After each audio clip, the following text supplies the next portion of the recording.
I dropped my wife Beatrice off at the departure terminal of O'Hare International Airport, under a sky that was as gray and heavy as lead. She leaned across the center console of my vintage Jaguar, the leather creaking softly under her weight, and pressed a kiss to my cheek that lingered just a second too long. It was the kind of kiss that felt more like a seal on an envelope than an expression of affection. Her perfume, a cloying floral scent that cost more per ounce than most people earned in a week, filled the car interior. "Garrison, my love, don't wait up for me," she said, her voice smooth like polished glass. "The conference in Paris is going to be exhausting, but I will video call you as soon as I get to the hotel. Take your medicine, and please drink your warm milk tonight. You know how much I worry about your heart."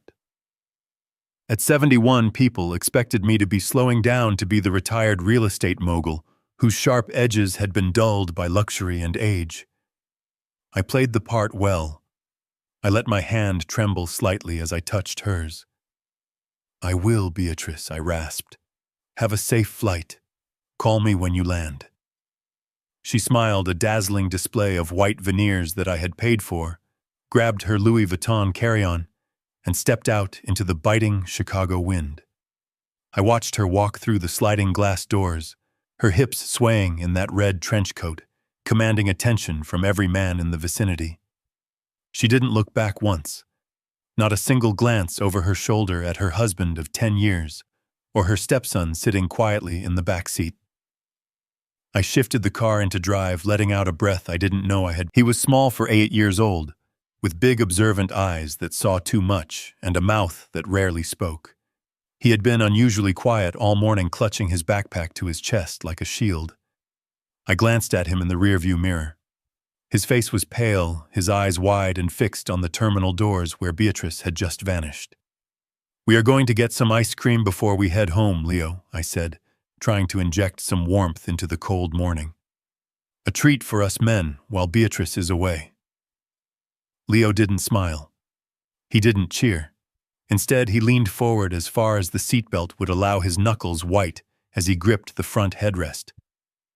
"Dad," he whispered, his voice trembling so much it barely carried over the hum of the engine.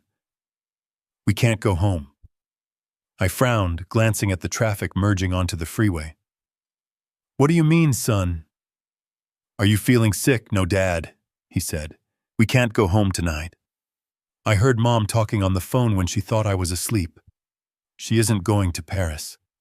She said the doctor is coming to the house tonight." I chuckled dryly, though a seed of unease planted itself in my gut. "Leo, honey, Mom is flying to France. We just dropped her off, and we don't have any doctor appointments. She said the doctor is coming to give you a shot." Leo continued, tears now spilling onto his cheeks. "She said he is going to give you a shot so you will sleep forever. She said tonight is the night the old man finally stops breathing." I slammed on the brakes, tires screeched against the asphalt, and the driver behind me blared his horn, swerving to avoid a collision. I pulled onto the shoulder of the highway, my heart hammering against my ribs, not from my heart condition, but from the sudden icy clarity that washed over me. He didn't make up stories. If he said he heard something, he heard it. And the specific phrasing "sleep forever" was not the language of a child's imagination. It was a direct quote. "Are you sure, Leo?" I asked, turning in my seat to look him directly in the eyes. "I need you to be absolutely sure." "I am sure, Dad," he sobbed. She was laughing. She said she was tired of waiting. "Please don't go home." I stared at my son, and in that moment the facade of the frail old man dropped. The Garrison who had built an industrial empire from the dirt up, who had survived boardroom wars and a bullet to the shoulder in 1989, resurfaced. I looked at the clock on the dashboard. It had been 10 minutes since Beatrice entered the terminal. If she was going to Paris, she would be at the security checkpoint by now. If she wasn't. Instead, I merged back into traffic and took the exit for the old service road that wound up the hill overlooking our property. It was a vantage point I used years ago to survey the land before I built the mansion. A habit of a developer: always look at your territory from above. "Dad, where are we going?" Leo asked, his voice small. "We are going to play a game, Leo," I said, my voice dropping an octave, becoming the cold steel tone I used when closing a hostile takeover. "We are going to play spy." I drove the Jaguar up the winding dirt path, the suspension groaning in protest. I killed the headlights as we reached the crest of the hill. Below us, nestled among 5 acres of manicured oak trees, sat my home. It was a sprawling Georgian estate, dark and imposing in the twilight. I reached into the glove compartment and pulled out a pair of high-powered binoculars, standard equipment for a man who spent his life inspecting construction sites. I lifted the binoculars to my eyes. The house was dark. The security lights hadn't triggered yet. I waited. 5 minutes. 10 minutes. Then I saw headlights. A black Audi R8, sleek and aggressive, turned into our long driveway. I didn't recognize the car. It wasn't one of ours.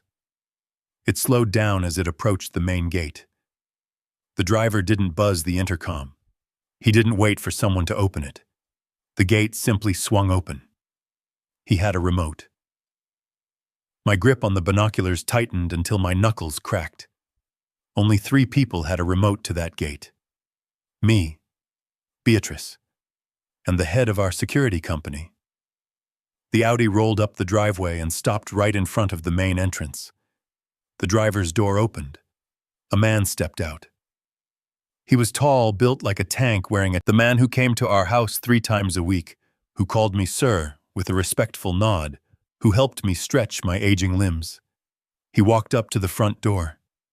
He didn't knock. He pulled a key from his pocket, a key I never gave him, and unlocked my front door. I felt a bile rise in my throat.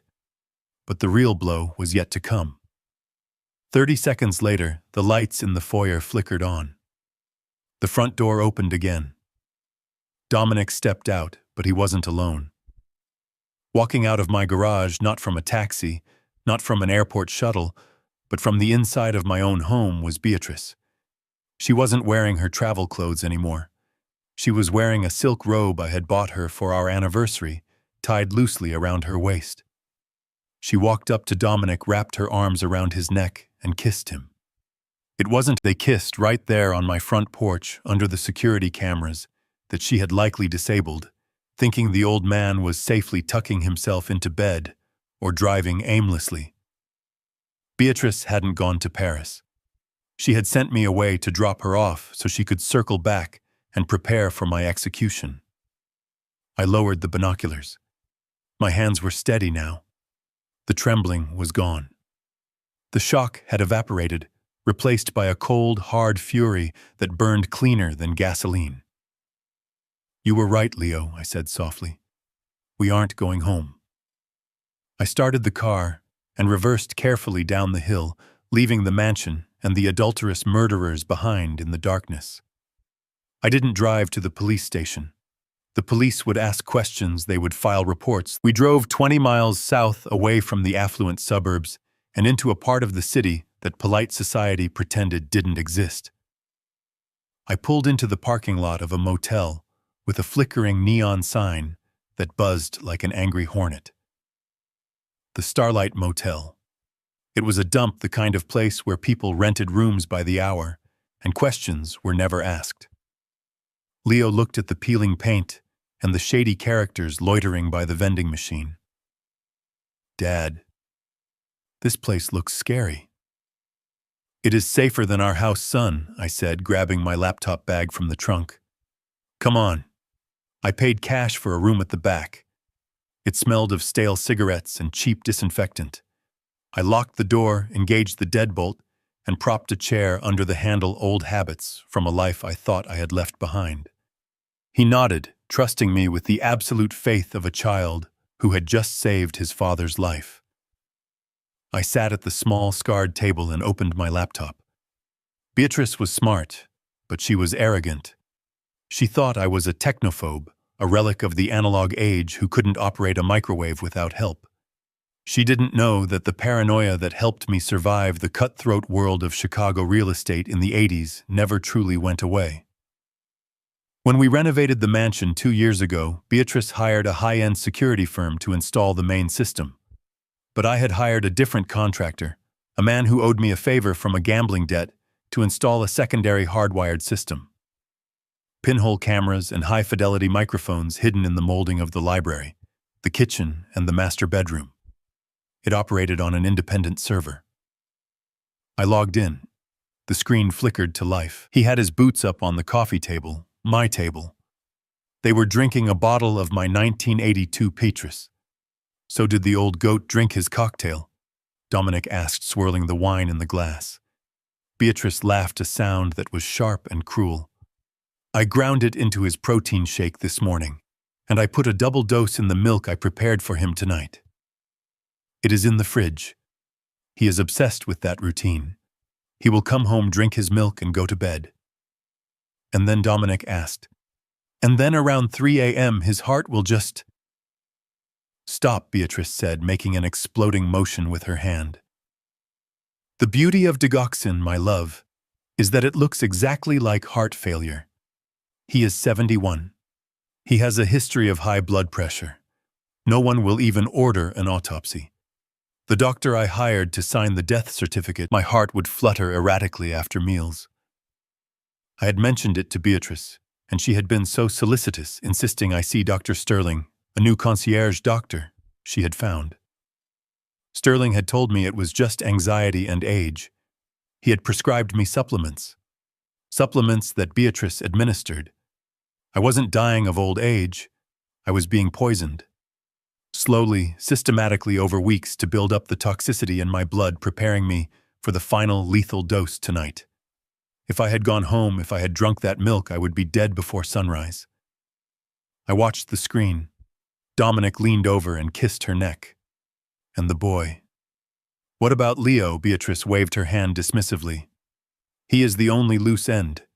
But don't worry, I have the papers drawn up. As soon as Garrison is in the ground, Leo goes to state care. He isn't my blood. I am not spending my inheritance raising another woman's brat. The rage was a physical thing, now a hot iron in my chest. She wasn't just killing me.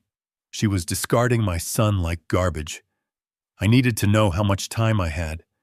I needed to know how much poison was already in my veins. I stood up. Leo, let's go. Now, Dad, to see a real doctor. I drove us to an industrial park on the west side of the city. It was a maze of warehouses and auto body shops. Tucked in the back of a nondescript brick building was a private clinic run by Doc Thorne. Thorne was a former combat medic who had lost his license years ago for operating on gang members without reporting them to the police. He was discreet, he was brilliant, and he didn't ask questions. I banged on the metal door. A slot slid open, and a pair of eyes peered out. Garrison. The voice was rough, like gravel. You look like death warmed over.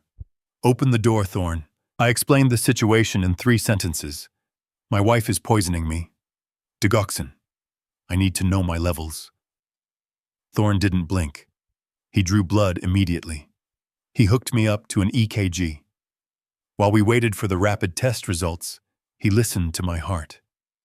Your rhythm is erratic, Garrison. You are throwing PVCs every 3rd beat. You are walking on a razor's edge. 20 minutes later, he came back with a printout. His face was grim. The toxic level for digoxin is anything over 2 nanograms per milliliter, he said, pointing to a red line on the chart. You are sitting at 3.5. I stared at the number. If you had drunk that milk tonight, Thorne said, looking me dead in the eye, your heart would have gone into ventricular fibrillation. You would have been dead in minutes. As it is, you are a ticking time bomb. I need to give you an antidote. As Thorne set up the IV, my phone buzzed in my pocket. I looked at the screen. It was Beatrice. My thumb hovered over the decline button. But if I didn't answer, she would get suspicious. If she suspected I wasn't coming home, she might run. Or worse, she might destroy the evidence in the house. I needed her to believe her plan was working. I needed her to feel safe. I gestured for silence. Leo watched me, his eyes wide. Thorne paused with the needle. I answered the phone, letting my voice sound weak and breathless, which wasn't hard given the state of my heart. "Hello, Beatrice Garrison?" "Darling," her voice came through the speaker, layered with fake concern and the background noise of an airport announcement. A recording, I realized now. "I just landed in Paris. It is chaotic here. I just wanted to make sure you are okay." "Did you get home safe?" "I am home," I lied, letting out a wheezing cough. "I am in the bedroom. I feel good." "That means you are relaxing," she cooed. "Did you drink your milk? I left it right at the front of the fridge." I took a sip, I said. It tasted a little bitter. "That is just the new protein powder, love. Drink it all. It will help you sleep. Please, for me. Drink the rest." "I will," I whispered. "I am going to drink it now. Then I am going to lie down." "Good night, Garrison. Sleep tight." The line went dead. I looked at Thorne. He shook his head in disgust. "That is cold. That is ice cold." I looked at the phone screen, now dark. She thinks I am in the bedroom. She thinks I am drinking the poison. She thinks she has won. Thorne pushed the antidote into my vein. The room spun. Nausea hit me like a wave. "We have 12 hours, I said, gripping the edge of the table. 12 hours before she... I need to use your secure internet. I need to move some money before she realizes the accounts are still active." I sat up, fighting the drugs coursing through my system. I opened my laptop again. It was time to follow the money. I logged into our joint account at Chase. It was the account where I kept my liquid assets, about $5 million intended for our retirement, and Leo's trust fund.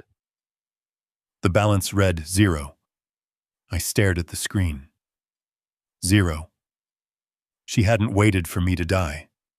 She had drained it today. I clicked on the transaction history. A wire transfer initiated at 9:00 a.m. this morning. $5 million sent to an entity called New Horizons LLC based in the Cayman Islands. I ran a search on New Horizons LLC using a private database I still had access to from my developer days. It took 10 minutes to crack the shell company. The registered agent wasn't Beatrice. It was Dominic. She thought they were partners. She didn't realize that in the world of grifters there are no partners, only victims in waiting. But she had made a mistake. A fatal mistake. Because I was Garrison. And I didn't keep my real wealth in a joint account with a woman I met at a charity gala 10 years ago. The $5 million was bait. It was the allowance account. I logged into my secure Swiss portal. My real assets, the $60 million from the sale of my commercial empire, were sitting untouchable in a trust that Beatrice didn't even know the name of. However, the theft of the $5 million gave me exactly what I needed: a felony. Wire fraud. Grand larceny. But money wasn't enough. I needed to destroy her completely. I needed to ensure she rotted in a cell for the rest of her life. Leo tugged on my sleeve. "Dad, look at this." He handed me. Mom was talking to a man in a suit. I pressed play. The video was shaky, taken from under a blanket. It showed Beatrice sitting at the kitchen table with a man I recognized, Blackwood. Not my Blackwood, but his nephew, a slimy lawyer who had been disbarred twice. "This is the petition for emergency cremation," the lawyer was saying. "We file this the moment the death is confirmed. We cite his history of heart disease. No autopsy. Straight to the incinerator. By the time anyone asks questions, he will be ash." Beatrice signed the paper with a flourish. "And the boy?" The lawyer smirked. "The orphanage in Gary is expecting him. They are paid to lose paperwork. He will disappear into the system." I stopped the video. My hands were shaking again. "But can you help me make a phone call?" "Who are we calling?" "The only man in this city who hates Beatrice almost as much as I do right now." My lawyer. The real Blackwood. I dialed the number. It was late, but Blackwood answered on the first ring. "Garrison." Is everything all right? No, Arthur. I am currently sitting in a back alley clinic with lethal levels of digoxin in my blood. My wife has stolen $5 million, and she is planning to cremate me tomorrow morning. There was a silence on the line, then the sound of a chair scraping and keys jingling. I am listening. I need you to prepare a team, Arthur. I need a forensic team, a makeup artist, and the sheriff. The sheriff, why? Because, I said, looking at my reflection in the dark, and tomorrow, Beatrice is going to have a front row seat to her own funeral. Let's get to work. We spent the next 3 hours in that clinic formulating the most dangerous con of my life. Thorne monitored my vitals. The antidote was working, bringing my heart rate down from the critical zone but leaving me exhausted and gray-skinned. Perfect for what came next. Arthur Blackwood arrived at the clinic at 1:00 a.m. He brought with him a man named Miller, a former special effects artist for horror movies, who now did reconstructive work for open-casket funerals. "This is insane," Garrison Blackwood said, looking at the IV in my arm. "If this goes wrong, if she checks your pulse properly—" "She won't," I said. "She is squeamish. She wants me dead, but she doesn't want to touch the body. She will look from the doorway, see the pallor, see the stillness, and she will call 911 to put on her show." He began to apply a layer of translucent silicone to my face, highlighting the cheekbones, adding a blue tint to my lips, creating the sunken, waxy look of a corpse. Thorne handed me a syringe. "This is a beta-blocker cocktail," he said.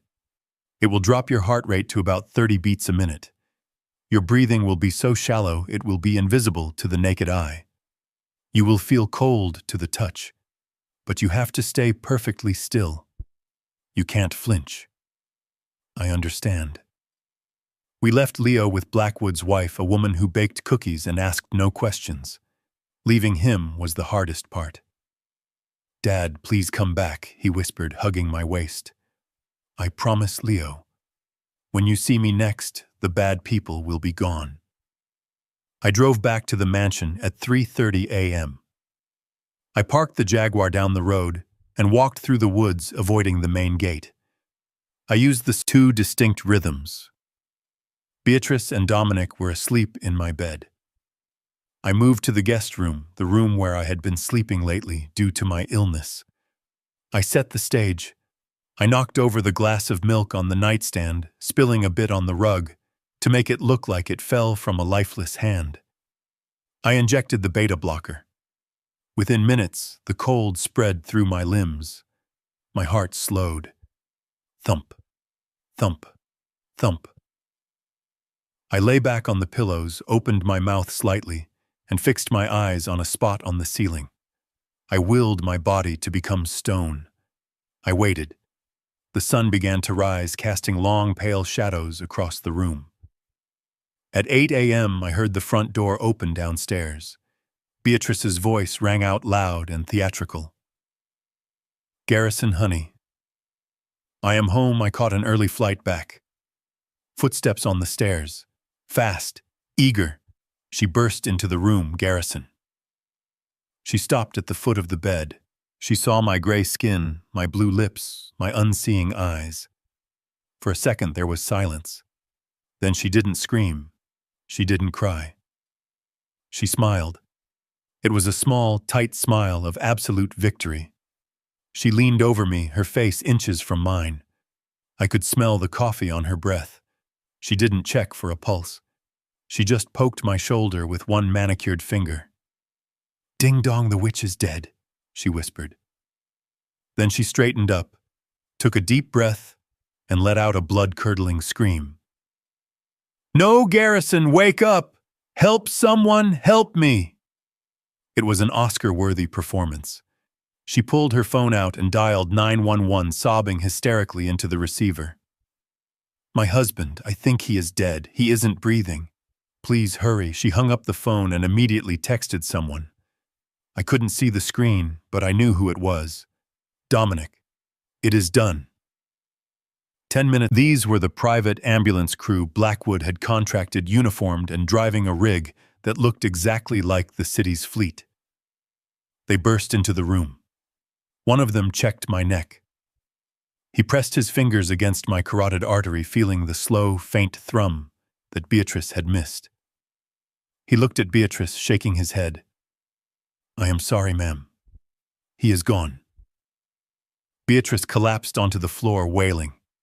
While she was putting on her show, the paramedics loaded me onto the gurney. They covered my face with the sheet.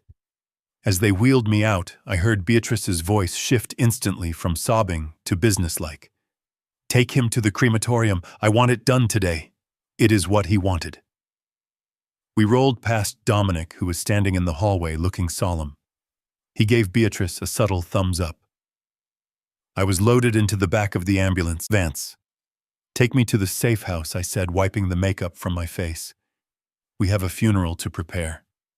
3 days later, the living room of my mansion was transformed into a funeral parlor. Black velvet drapes covered the windows. Lilies, my most hated flower, filled every corner, their scent choking the air. Beatrice had organized a private viewing for close friends and business associates before the cremation. A closed casket, of course. I watched from the hidden panic room in the basement. The wall of monitors showed every angle of the living room. Beatrice stood by the mahogany casket. She was wearing a black dress that was tasteful but cut low enough to show off the diamond necklace she had bought with my stolen money. She was holding a tissue to her dry eyes, accepting condolences. Dominic stood near the bar, pouring drinks, acting the part of the supportive friend. The room was full. My lawyer Blackwood was there. The sheriff was there in plain clothes. And importantly, my business partners were there. It was time. Beatrice tapped a spoon against a glass. "Thank you all for coming," she said, her voice trembling perfectly. Garrison was a man of great vision, and though he left us suddenly, he made sure everything was in order. He wanted this to be quick. He wanted no fuss. So we will be reading his last will and testament right now, as per his final wishes, before we say our last goodbye. She gestured to Blackwood. Blackwood stepped forward, holding a thick envelope. He looked at Beatrice with a strange expression. "Actually, Mrs. Vance," Blackwood said, his voice carrying across. "What do you mean, I mean?" Blackwood continued, opening the envelope. "That this is the living will and testament of Garrison Vance, dated 4 days ago." Beatrice laughed nervously. "That is impossible. He was incapacitated 4 days ago." "Was he?" Blackwood asked. He pulled a remote control from his pocket and pointed it at the massive 85-inch television mounted above the fireplace, the television Beatrice usually used to watch reality shows. The screen flickered to life. It wasn't a legal document. It was a video feed. A live video feed. From the basement. The camera zoomed in on a chair. Sitting in that chair, wearing a white tuxedo and holding a glass of milk, was me. I looked directly into the camera lens. "Hello, Beatrice," I said. The room erupted. People gasped. Someone dropped a glass. Beatrice spun around, looking at the TV. "This milk tastes a little bitter, darling," I said through the speakers. "Did you put extra love in it?" Beatrice backed away. "No. No. You are dead. I saw you dead." I stood up in the video. "I am very hard to kill, Beatrice. You should know that." I walked out of the frame. In the living room, all eyes turned to the basement door at the far end of the hall. The door handle turned. I stepped out. I walked into my living room, alive, furious, and very much in charge. The silence was absolute. Dominic tried to run for the patio door. The sheriff stepped in his path, flashing his badge. "Nowhere to go, son." I walked straight up to Beatrice. She was trembling so hard her diamond necklace rattled. "You," she stammered. How I ignored her. I turned to the room full of guests. My wife, I announced, my voice booming, tried to poison me with digoxin. She stole $5 million from our joint account. Beatrice shrieked, finding her voice. "He is senile. He has dementia. He doesn't know what he is saying." I pulled a folder from my jacket. Here are the toxicology reports from 3 days ago. Lethal levels of digoxin. Here is the video of you and Dominic in this very room discussing how to kill me. And here, I threw a stack of papers at her feet. Here is the transfer record of the $5 million to the Cayman Islands. I turned to Dominic. And you, Dominic. You really should have checked who owned the shell company in the Caymans before you accepted the transfer. Dominic looked confused. What New Horizons LLC? I said, smiling coldly. It is a subsidiary of Vance Global. You didn't steal my money, Beatrice. You just moved it from my left pocket to my right pocket. But in doing so, you committed wire fraud. Beatrice looked at Dominic. They turned on each other instantly, like rats in a bucket. It was her idea to use the poison, Dominic yelled. She bought it online. He is lying, Beatrice screamed, clawing at him. He forced me. He said he would hurt me if I didn't help him. Enough, the sheriff said. 2 deputies stepped forward, handcuffs clicking. Beatrice looked at me as they cuffed her. Her eyes were wild, desperate. Garrison, please. I love you. It was a mistake. We can fix this. I am your wife. I leaned in close so only she could hear. You are not my wife, Beatrice. You are a bad investment, and I am liquidating my assets. I nodded to the deputies. Get them out of my house. As they dragged them away, screaming and cursing, I looked at the casket. Blackwood walked over. What do we do with this? He asked, tapping the wood. I opened the lid. It was empty. Leo was there, waiting in Blackwood's car. I opened the door and scooped him up. He buried his face in my neck. Is it over, Dad? It is over, Leo. We are safe. I looked out over my estate. The sun was setting, casting a golden light over the trees. I was 71 years old. I had been poisoned, betrayed, and declared dead. But as I held my son, I felt more alive than I had in 20 years. I took the plane tickets from my pocket. How do you feel about Hawaii, Leo? He smiled. I think I would like that. Me too, son. Me too. I sat up on the thin mattress of the clinic bed, the springs groaning under my weight as the room spun in a sickening tilt. The antidote Thorne had pumped into my veins was doing its job, neutralizing the digoxin, but it left me feeling hollowed out, as if my bones had been replaced with lead pipes.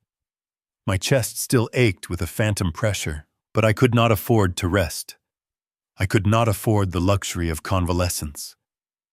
The clock on the wall ticked with a rhythmic, mocking precision, marking the hours until sunrise, the hours until my wife expected to find a corpse in our master bedroom. I needed to know the extent of the damage. I needed to know if I was just a dead man walking or a destitute one as well. I reached for my battered leather satchel, the one item Beatrice had always turned her nose up at, calling it a relic of a bygone era. She didn't know that inside this relic was a laptop that hadn't connected to our home Wi-Fi network in 5 years. It was a rugged military-grade machine, heavy and ugly, bought from a surplus auction. It had no tracking software, no cloud syncs, and absolutely no connection to the sleek, compromised devices Beatrice monitored. I opened the lid. The screen flickered to life with a harsh blue glow. My fingers, still trembling slightly from the chemical war raging in my blood, hovered over the keyboard. I typed in a passphrase that was 30 characters long, a string of nonsense that unlocked my digital fortress. First, I navigated to the portal for Chase Bank. This was the primary joint account, the reservoir for our liquid assets. It held the funds from the sale of my last commercial development in Seattle, a nest egg of $5 million that was supposed to be the cushion for my retirement, and more importantly, the foundation of Leo's future. It was the money Beatrice could see, the money she could touch, the money that made her feel like the queen of Lake Forest. I hit enter. The page loaded with agonizing slowness, the spinning wheel acting like a hypnotic pendulum. When the dashboard finally populated, I felt the air leave my lungs as if I had been punched in the solar plexus. A perfect round, terrifying 0. I stared at the screen blinking, hoping it was a glitch, a loading error, a hallucination brought on by the toxicity in my blood. I refreshed the page. The zero remained stark and unyielding. I clicked on the transaction history, my heart hammering against my ribs in a dangerous, erratic rhythm. There it was. A single wire transfer initiated at 9:15 this morning, while I was driving back from the airport, while I was comforting Leo, while I was looking through binoculars at my wife kissing another man. She hadn't even waited for me to die. She had drained the account the moment she knew I was out of the house. $5 million. Gone in a keystroke. The beneficiary was listed simply as New Horizons Global. I felt a cold sweat break out on my forehead. New Horizons Global. It sounded generic. I knew how to hide money. And more importantly, I knew how to find it when others tried to hide it from me. I opened a new window and accessed a private database, a legacy tool from my days as a developer. It was a gray market registry used by investigators and corporate spies to peel back the layers of shell companies. It cost a fortune to maintain access, a yearly fee I paid in cryptocurrency, but tonight it was worth every penny. I typed in New Horizons Global. The search bar pulsed. No results in the United States. No results in Europe. I expanded the search to offshore jurisdictions. Panama, the British Virgin Islands, the Seychelles. Nothing. I rubbed my eyes, frustration rising like bile. Beatrice was not a financial genius. She was a socialite who struggled to tip waitstaff correctly. She didn't build this structure. Someone else did. There was a sharpness there, a predator's calculation that didn't fit with counting reps and mixing protein shakes. I typed in the Cayman Islands registry. It was a long shot. The Caymans were notoriously opaque. But if they had been sloppy, if they had rushed it, bingo. New Horizons Global LLC, incorporated 2 weeks ago. Registered agent A law firm in Georgetown. But the managing member, the signatory on the incorporation documents, was right there in black and white. Dominic Russo. I sat back in the chair, a dry, humorless laugh escaping my lips. It wasn't just theft. It was a transfer of power. Beatrice hadn't just stolen my money. She had handed it over to her lover. She had emptied our life savings and wired it directly into the pocket of the man she was sleeping with. The audacity was breathtaking. She didn't realize that in the world of high-stakes theft, there are no partners. There are only sharks and the chum they leave behind. Dominic now held the keys to the kingdom. If Beatrice annoyed him, if she became a liability, he could disappear with my money, and she would be left with nothing but a dead husband and a prison sentence. But that thought gave me no comfort, because right now I was the one with nothing. I looked over at Leo sleeping fitfully on 2 chairs I had pushed together. He looked so small, so fragile. That $5 million was his trust fund. It was his college tuition. It was his safety net. And I had let it slip away because I was too busy playing the role of the frail old man, too busy letting Beatrice think she was winning so I could catch her in a lie. I had caught the lie, but the price had been everything I had immediate access to. I checked my other domestic accounts, the checking account, the overdrawn. She had been thorough. She had scrubbed me clean. She had left me with less than nothing. She wanted to ensure that even if I somehow survived the poison, I would be destitute. I wouldn't have the resources to hire a lawyer. I wouldn't have the money to fight her. She wanted me powerless. I felt a wave of nausea that had nothing to do with the medicine. I felt exposed, naked. For the first time in 50 years, I was technically broke. I had cash in my wallet, maybe $400. I had the car. And I had a sick heart. The realization was heavy, a physical weight pressing down on my shoulders. I was a tycoon, a titan of industry, a man who had reshaped the skyline of Chicago. And now I was hiding in a back-alley clinic, stripped of my fortune by a woman I had bought jewelry for a woman. They thought they had won because they took the liquid cash. They thought 5 million was a fortune. They thought that was the extent of my empire. They didn't know about the Zurich Trust. They didn't know that the 5 million in Chase was just the operating capital, the decoy money I kept on shore for appearances. They didn't know that my real wealth, the $60 million from the sale of my logistics company 10 years ago, was sitting in a blind trust in Switzerland that required biometric authentication to access. Beatrice didn't even know the name of the bank. However, accessing that money would take time. It would take verification. It would take physical presence or a lawyer's intervention. I couldn't touch it tonight. I couldn't use it to buy my safety right now. For the next 12 hours, I was exactly what they wanted me to. They had taken my home. They had taken my trust. But they had made a critical error. By moving the money across international borders, by using wire transfers to a shell company, they hadn't just committed theft. They had committed wire fraud, money laundering, federal crimes.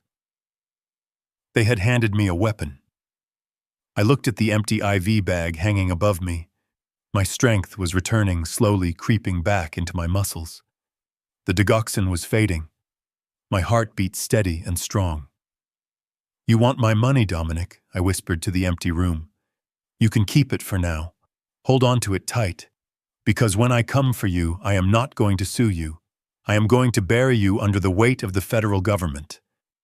I stood up and walked over to Leo. I brushed a strand of hair from his forehead. "I am sorry, son," I murmured. I walked back to the table and picked up my phone. It was time to make the call that would set the stage for my resurrection. I needed cash, I needed resources, and I needed them off the books. I dialed a number I hadn't used in years. It rang once, twice. Blackwood. A voice answered, rough with sleep. "Arthur," I said, my voice steady. "Wake up. We have a funeral to plan. And I need to know if you still have that friend in the forensic accounting division of the FBI." There was a pause. "Garrison, it is 3 a.m. "I know," I said. "And by noon tomorrow I am going to be dead. So listen carefully, because I don't have much time, and I currently have $0 to pay your retainer." I heard the rustle of sheets, the click of a lamp turning on. "Talk to me, Garrison." My wife just... I closed the laptop, the screen fading to black, but the image of that zero balance was seared into my mind. $5 million. Gone. It was a staggering blow, a punch to the gut that left me breathless. But as I sat there in the dim light of the clinic, the hum of the refrigerator, the only sound, I reminded myself of a fundamental truth: money is renewable. I had made it before I could make it again. I could rebuild. I could claw my way back from bankruptcy if I had to. What I couldn't replace, what no amount of gold or stocks could ever buy back, was the time I had spent sleeping next to a viper. I felt a small, tentative hand on my arm. I turned, startled from my dark reverie. Leo was standing there, his face pale in the harsh fluorescent light. He was holding his iPad, clutching it to his chest like a lifeline. His knuckles were white. I frowned, a new wave of dread washing over me. "What is it, Leo?" He handed me the tablet. My hands were still shaking, the aftershocks of the antidote warring with the adrenaline coursing through my veins. I took the device and looked at the screen. It was a video file paused on a frame of our kitchen. I pressed play. The video was grainy, shot from a low angle, likely from behind the kitchen island, or under the breakfast table. It was the perspective of a child hiding a spy in his own home. The audio was muffled at first, then cleared as the camera focused. There was Beatrice. She was sitting at the granite island, the very place where we had shared breakfast just this morning. But this wasn't the woman who buttered my toast and kissed my cheek. This was a stranger. Her face was hard, her eyes cold and calculating. She was smoking a cigarette, a habit she swore. He was oily, wearing a cheap suit that fit poorly, his briefcase open on the counter. He looked like the kind of lawyer who chased ambulances, the kind who operated out of a strip mall and accepted cash in envelopes. The paperwork is ready, the man said, sliding a thick document across the granite. The transfer of guardianship is effective immediately upon the death of the primary caregiver. Since you are the stepmother, and there are no other living relatives listed, you have the legal right to waive custody to the state. Beatrice laughed.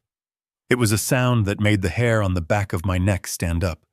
It was devoid of warmth, devoid of humanity. Waive custody. That sounds so passive, Miller. I want to erase him.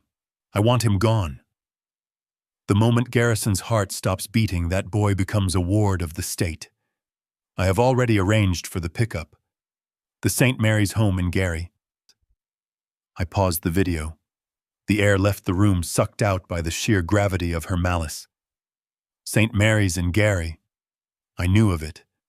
It was a warehouse for unwanted children, a place notorious for neglect, for abuse, for turning broken children into hardened criminals. It was a hellhole, and she was sending my son there. Leo. My Leo. He wasn't Beatrice's son. She made sure everyone forgot that when it suited her, playing the role of the devoted mother in public. But in private, in the dark corners of her heart, she remembered. My first wife, Sarah, had died giving birth to him. Leo was the last piece of her I had left, the living embodiment of a love that had been pure and true. When I met Beatrice, I was a grieving widower, a man drowning in sorrow, and he needs a mother, she had said. Her eyes shining with unshed tears on our third date. And I have so much love to give. I believed her. God help me, I believed her. I thought I was giving him a mother. Instead, I had invited a monster into his nursery. I had placed a wolf to guard the lamb. I forced myself to press play again. I needed to see it all. I needed to drink this poison to the dregs. Beatrice was signing the papers now, her pen scratching loudly in the silence of the kitchen. She stopped to take a drag of her cigarette, blowing a plume of smoke into the air where my son usually ate his cereal. He looks too much like his father, she spat, her lip curling in disgust. And he has his mother's weak chin. I am sick of looking at him. I am sick of pretending to care about his liquidated, she said, tapping the ash from her cigarette onto my countertop, my home, my sanctuary. It reverts to the estate upon his remand to state care. And since I am the sole beneficiary of the estate, cha-ching. She smiled, a predatory, triumphant smile. I looked up from the screen. Leo was sitting on the edge of the clinic bed, his legs swinging nervously, his eyes fixed on the linoleum floor. He looked so small, so incredibly alone. Suddenly the memories flooded back. Not the happy, curated memories I had constructed to convince myself I had a good life, but the real ones. The fragments I had ignored. The time Leo fell down the stairs and broke his arm when he was 5. Beatrice had been so distraught, crying harder than he was claiming, she had turned her back for just a second. I had comforted her. The child psychologist Beatrice hired a friend of hers, said it was a phase, a cry for attention, a sign of developmental delay. The way Leo would flinch whenever she moved too fast. The way he would go silent, shrinking into himself the moment she walked into a room. It wasn't shyness. It wasn't a phase. It wasn't a delay. It was terror. He had been living in a war zone. My house was a battlefield, and I had been sleeping through the bombardment. I had been so busy building my empire, so busy playing the retired tycoon, so busy enjoying the comfort of a young, beautiful wife that I hadn't noticed my own son was a prisoner of war in his own home. Leo, I choked out, my voice thick with emotion. How long has she been like this? He shrugged, a small, heartbreaking motion that spoke volumes of his resignation. Always, Dad. When you aren't there. She says I am a liar, and that you only keep me around because you feel sorry for me because Mom died. Tears, hot and stinging, pricked my eyes. I reached out and pulled him into my arms, burying my face in his small shoulder. He felt so fragile against my chest, his heart beating a rapid rhythm against mine. She lied, I whispered fiercely into his hair. She lied about everything. You are not a liar. You are my son. You are the most important thing in this world to me. More important than the money. More important than the house. More important than my own life. I pulled back to look at him, gripping his shoulders. I am so sorry, Leo. I am so sorry I didn't see it, but I see it now. I looked back at the frozen image of Beatrice on the iPad. Her face was twisted in a sneer I had never seen directed at me, but one my son had clearly seen every day of his life. She was stealing his future. She was selling him like livestock to a state institution known for abuse and neglect, just to add a few more zeros to her bank account. She didn't just want me dead. She wanted my legacy erased. She wanted to scrub the earth of any trace that Garrison Vance had ever existed. A cold fury settled over me, heavier and darker than the anger I felt about the $5 million. The money was just paper. This was a violation of the sacred. She had hurt my cub, and for that there would be no mercy. There would be no plea bargains. There would be no prison sentence long enough to satisfy the debt she now owed. I wanted to destroy her. I wanted to strip her of everything she held dear, her status, her beauty, her freedom, and leave her with nothing but the ash. Listen to me, I said to Leo, my voice steady and low, vibrating with a promise that felt forged in iron. You are never going to that place. You are never going back to her. We are going to fix this tonight. But she has the papers, Leo whispered, his eyes wide with fear. She signed them. She said it's the law. Papers are just paper, I said, standing up. And I am going to burn them. I am going to burn her whole world down. I felt the weakness in my legs fade, replaced by a surge of strength I hadn't felt in decades. The digoxin might still be in my system trying to stop my heart, but the adrenaline of a father protecting his child was a more potent drug than anything Beatrice could concoct. I looked at the time on the clinic wall. We had hours before sunrise, hours to turn the tables, hours to write the script for the final act. The financial trap was set. The forensic accountants would have a field day with the Cayman transfer. But now I needed something more visceral. I needed to ensure that when she fell hard. I needed to ensure she felt the ground rush up to meet her. I needed to set the stage for my death. If she wanted a tragedy, I would give her a Shakespearean ending. I looked around the empty clinic room, the flickering fluorescent light, the peeling paint, the smell of antiseptic and desperation. It was a long way from the marble floors and crystal chandeliers of my mansion in Lake Forest. But it was here in this grime that I would reclaim my life. It was here that Garrison Vance would die so that he could be reborn as something far more dangerous. Leo, I said, grabbing my coat and swinging it over my shoulders. We need some supplies. If I'm going to be a ghost, I need to look the part. I took his hand. His grip was tight, trusting. He looked up at me, and for the first time in a long time, I saw hope in his eyes. We walked out of the clinic into the cool night air. The city was sleeping, unaware of the drama unfolding in its shadows. Beatrice was probably sleeping too in my bed next to her lover, dreaming of her millions, dreaming of her freedom, dreaming of a life without the old man and his burden of a son. Let her sleep. Let her dream. Because when she woke up, she would be living in my nightmare. The wind picked up, rustling the trash in the alley. It felt like a change in the weather. A storm was coming, and I was bringing the thunder. The silent Leo was sitting on the edge of the bed, his small hand still gripping mine, but my mind was miles away, racing through the implications of what I had just seen. She was stealing my money. She was discarding my son. But there was one piece of the puzzle that still felt incomplete. Why tonight? Why the rush? Why the sudden, desperate acceleration of a plan that seemed to have been in the works for months? Digoxin is a slow killer if used correctly, mimicking a gradual decline. But she had ramped up the dosage to lethal levels in a single day. She wasn't just impatient. She was on a deadline. I needed the final piece of the puzzle. I needed to know how she planned to get away with murder in a city where I was a public figure.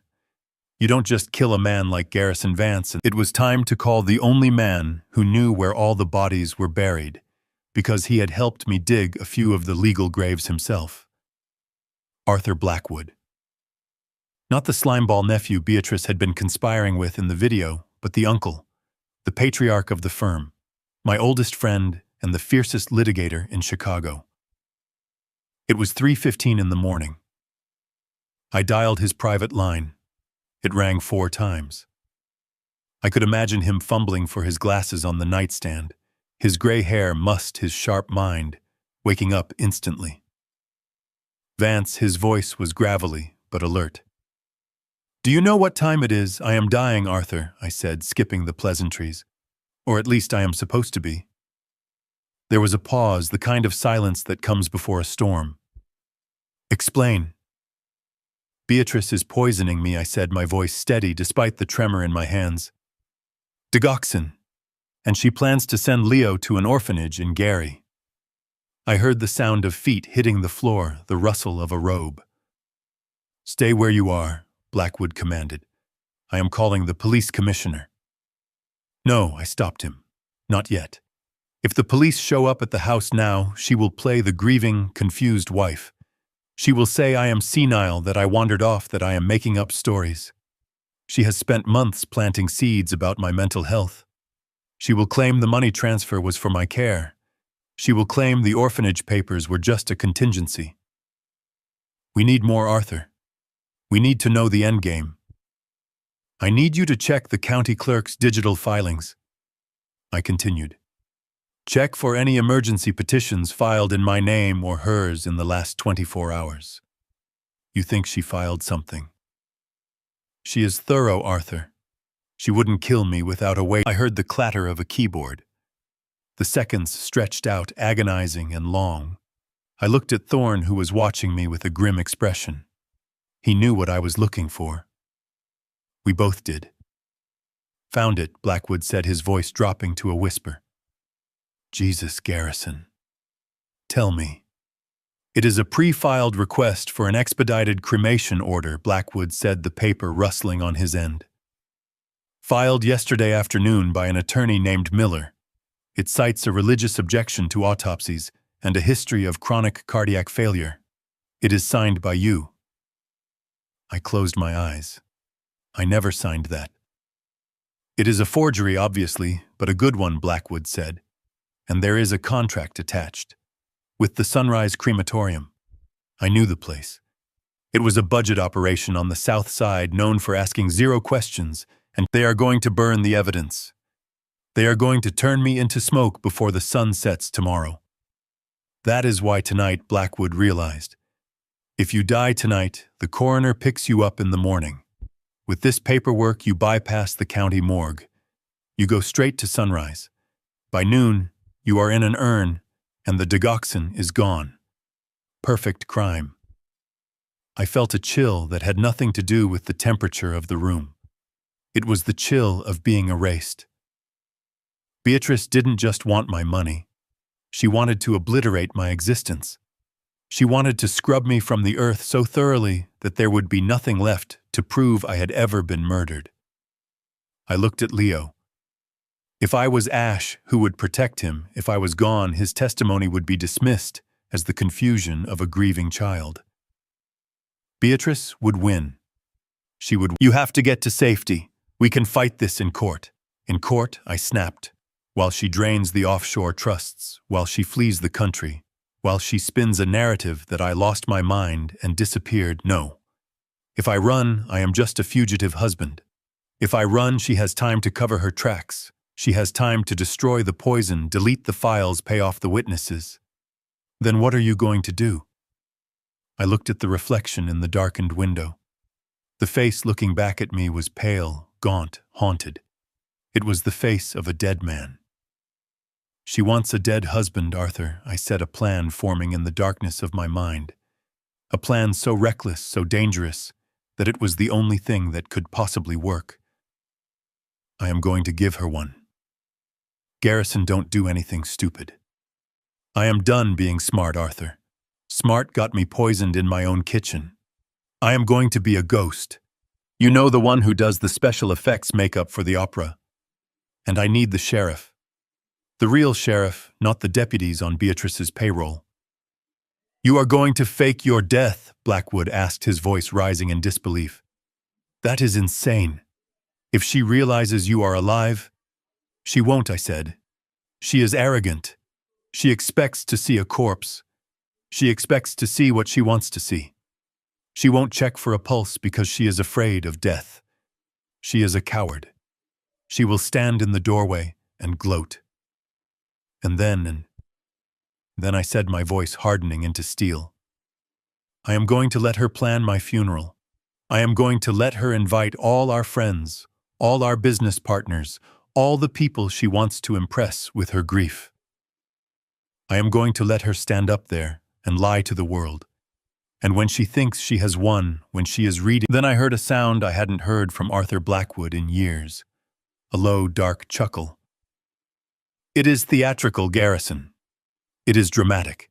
It is completely unhinged. It is justice, I said. I will be there in 20 minutes, Blackwood said.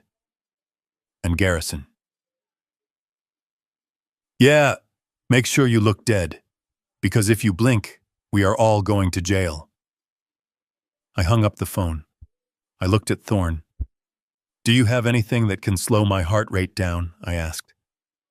Way down, to the point where a paramedic might miss it if he wasn't looking closely. Thorne looked at me, his eyes wide. You want a beta blocker cocktail? It is dangerous, Garrison. With the digoxin already in your system, will it kill me? It might. It will drop your— I am just waiting for my body to catch up. I looked at Leo. He was watching me with terror in his eyes. Dad, what are you doing? I am going to play a trick on the bad people, Leo, I said, kneeling down to look him in the eye. A magic trick. I am going to go to sleep, and for a little while, everyone is going to think I am gone. But I promise you, I swear to you, on your mother's memory, I will wake up. He threw his arms around my neck. Don't go, I have to, son. It is the only way to catch them. It is the only way to make sure they never hurt us again.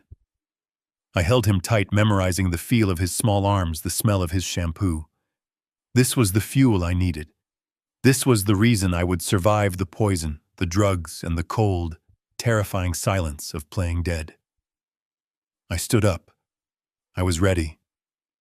Beatrice wanted a tragedy. She wanted and when the curtain fell, she would be the one in the box. I drove the Jaguar through the sleeping streets of Chicago, the city lights blurring into streaks of neon against the rain-slicked asphalt. My hands on the leather steering wheel were steady now, the tremor gone, replaced by the cold mechanical precision of a man who had spent 40 years constructing skylines. I was no longer a victim. I was the architect of my own demise, and I intended to build this death as carefully as I had built the Vance Tower. We arrived at Arthur Blackwood's private residence in the Gold Coast at 3:40 in the morning. It was a fortress of limestone and iron, a place where secrets came to be buried under non-disclosure agreements and expensive scotch. Arthur met us at the service entrance wearing a silk dressing gown over his suit trousers, a tumbler of amber liquid already in his hand.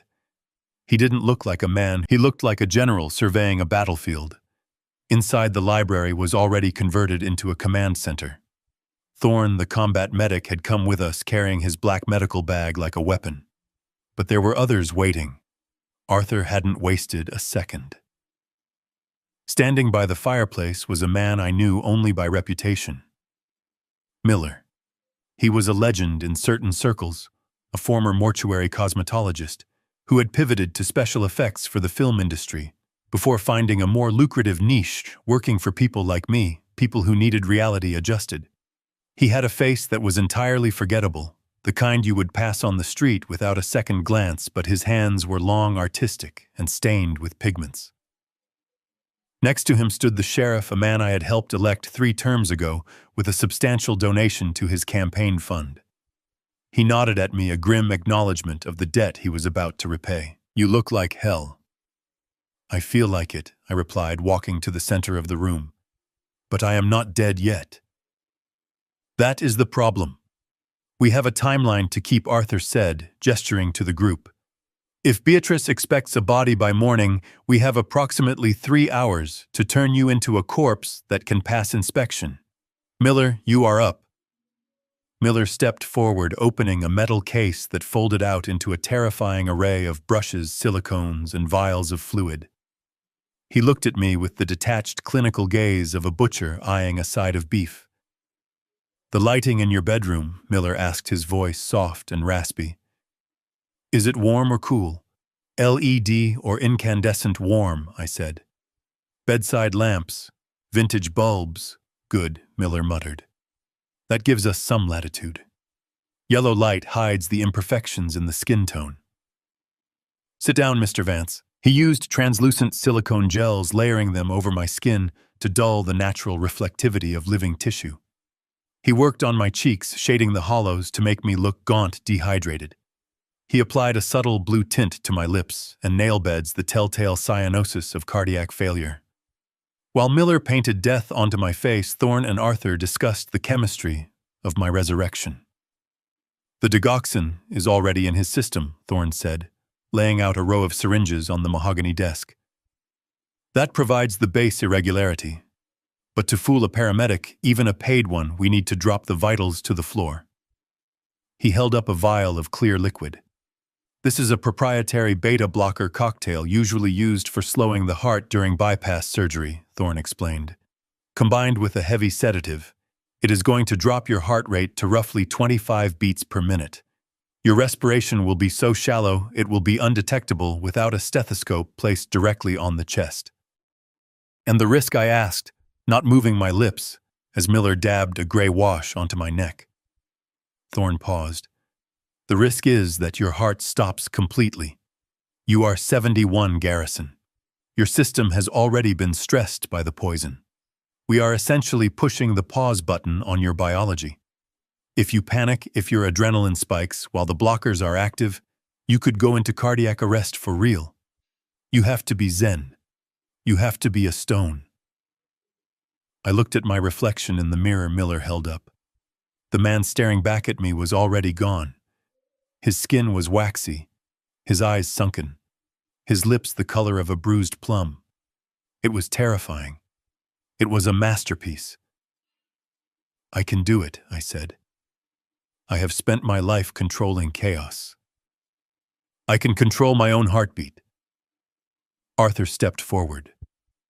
We have when she dials 911, it will ring on a burner phone in the van parked 2 streets over. My team will take the call. My team will arrive. And the coroner, I asked. The sheriff grunted from the corner. I have already signed the preliminary death certificate. Cause of death, myocardial infarction, secondary to chronic arrhythmia. No autopsy required. The body is released to the family for immediate cremation. It was seamless. It was the kind of bureaucratic magic that only money and power could buy. It was the exact same system Beatrice had tried to use against me, only now I was the one pulling the levers. I stood up. The silicone on my face felt tight, like a second skin shrinking as it dried. I walked over to the window and looked out at the city. Somewhere out there, Beatrice was sleeping. We need to stage the room. It needs to look like a struggle for breath, but not a struggle against an attacker. It needs to look like you died alone and afraid. I know exactly how to do that, I said. I have been practicing feeling alone for a long time. We left Leo at Arthur's house. His wife Martha had set up a bed for him in the guest room. I knelt down to say goodbye to my son. He looked at my face, at the makeup of death, and his lip trembled.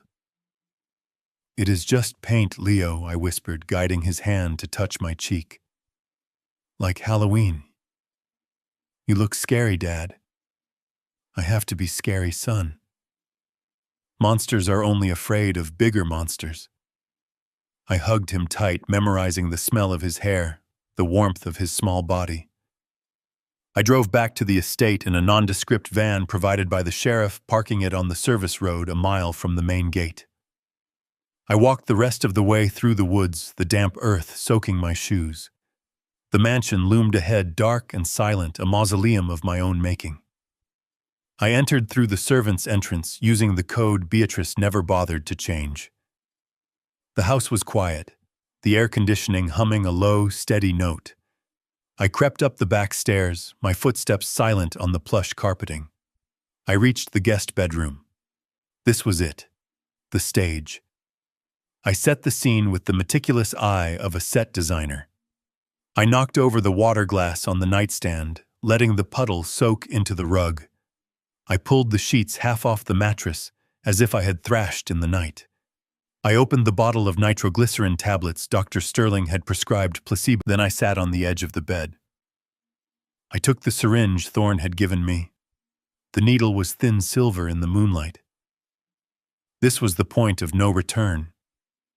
Once I pushed the plunger, my body would shut down. I would be trapped in a chemical prison, unable to move, unable to speak, unable to defend myself. I would be entirely at the mercy of the woman who wanted me dead. I thought about the $5 million. I thought about the orphanage in Gary. I thought about Leo's face when he told me he couldn't go home. I didn't hesitate. I jammed the needle into my thigh and depressed the plunger. The effect was almost instantaneous. A cold heaviness spread from the injection site, moving up my torso like rising water. My fingers went numb. My eyelids felt like they were made of lead. I lay back on the pillows, arranging my limbs in a pose of exhaustion. I let my heart began to slow. Thump, pause, thump, pause, thump. The world began to gray out at the edges. The silence of the room grew louder, a roaring in my ears that slowly faded to a dull buzz. I was conscious but distant, as if I were floating above my own body. I couldn't feel the sheets against my skin. I couldn't feel the cold air. I was a statue. I was a corpse. I waited. Time lost its meaning. Minutes stretched into hours. I tracked the passage of time only by the slow movement of the moonlight across the floorboards. Then the sound. The front door opening downstairs. The click of heels on marble. Beatrice. She was home. I heard her humming. She was humming a tune, something light and airy. She was happy. She was coming to check her traps. Her footsteps came. I focused every ounce of my will on not blinking. I focused on the darkness behind my eyes. I was stone. I was ice. I was nothing. The door creaked open. Garrison. Her voice called out, laced with a mockery of concern. Honey, are you awake? She walked into the room. Her perfume hit me first, that expensive, cloying scent. She stopped at the foot of the bed. Silence. She was watching me. She was looking for the rise and fall of my chest. But thanks to Thorne's cocktail, there was none to see. She took a step closer, then another. I could feel her presence looming over me. She leaned down. Her breath smelling of coffee and mints washed over my face. She didn't touch me. She didn't check for a pulse. She just stared. And then she let out a long, slow exhale. Fine, get the paperwork ready. We are celebrating tonight. She hung up. Then she did something that seared itself into my soul, something that guaranteed I would destroy her without a shred of remorse. She laughed. It wasn't a nervous laugh. It wasn't a relief laugh. It was a laugh of pure, unadulterated greed. She laughed over the body of the man she had married, the man she had promised to love and cherish. Then she began to scream. No, Garrison. Oh God, no! The performance had begun. She ran to the hallway shouting for the maid, who wasn't there, shouting for the world to hear her grief. I lay there in the cold silence of my own body, listening to her wails, and I felt a strange, dark satisfaction. Scream all you want. Beatrice, I thought, my mind sharp and clear inside my frozen shell. Scream loud, because this is the last time you will ever— The mouse had taken the cheese, and now the steel bar was coming down. I just had to stay dead for 1 more hour. Just 1 more hour. And then the resurrection would begin. I drove the nondescript van Arthur had procured for me, a rusted service vehicle that smelled of old paint and stale coffee, and parked it a mile down the service road. The rain had stopped, leaving the night air thick with the scent of wet pine and damp earth. I stepped out my dress shoes, sinking slightly into the mud. It was a fitting start to my funeral march. I left the vehicle, unlocked the keys under the mat, and began the trek through the woods that bordered my estate. I knew every root, every dip in the land. I had walked these woods when I bought the property 30 years ago, dreaming of the empire I would build. Now I was walking them to reclaim the ash. It looked peaceful, majestic, even with its slate roof and limestone walls. But to me it looked like a mausoleum, a tomb built for a living man. I reached the perimeter fence and punched the code into the service keypad. Beatrice had never bothered to learn the service codes. To her, the mechanics of the house were invisible, handled by the staff she treated with disdain. That arrogance was her weakness. I slipped inside the grounds, moving like a shadow across the manicured lawn. The security cameras tracked my movement, their red lights blinking, but I wasn't worried. The feed was being looped by Arthur's tech team. To anyone watching, the monitors inside the lawn was empty and still. I entered through the mudroom door, the hinges silent, thanks to the oil I applied religiously every spring. The house breathed around me, the familiar hum of the HVAC system, the settling of the— Above me on the second floor in the master suite that I had designed with a view of the lake, my wife was sleeping. And she wasn't alone. I could feel the presence of Dominic in the house, a stain on the atmosphere. The thought of him in my bed, his head on my pillows, sent a spike of adrenaline through me that threatened to override the residual weakness from the antidote. I forced it down. I pushed the rage into a cold, dark box in my mind. Anger was a luxury for the living. Tonight, I had to be dead. I crept up the stairs, my heart beating a slow, steady rhythm. I bypassed the master suite and headed down the hall to the guest wing. This was where I had been exiled for the past month under the guise of my illness, keeping Beatrice awake. It was perfect, isolated, soundproof, a stage set for a tragedy. I entered the room and closed the door softly. I opened the black medical bag Arthur had given me. Inside were the tools of my transformation. I sat at the vanity table and looked at myself in the mirror. The face staring back was already gaunt, the stress of the last 12 hours having carved deep lines around my mouth and eyes. But it wasn't enough. I needed to look like a man whose heart had failed him, a man whose blood had stopped circulating hours ago. I opened the jar of silicone gel Miller had prepared. It was cool to the touch. I applied it to my skin, smoothing it over my cheeks and forehead. It dried quickly, tightening my skin, dulling the natural shine, giving me a waxy, translucent pallor. I took the small palette of pigments and dabbed a bruised purple under my eyes, sinking them into my skull. I applied a faint blue tint to my lips and fingernails, the cyanosis of oxygen deprivation. When I was finished, I stared into the mirror and felt the man in the mirror was a corpse.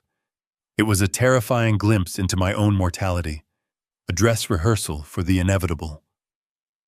Now came the hardest part, the staging. I walked to the bed and pulled the covers back. I needed this to look real. It couldn't look peaceful.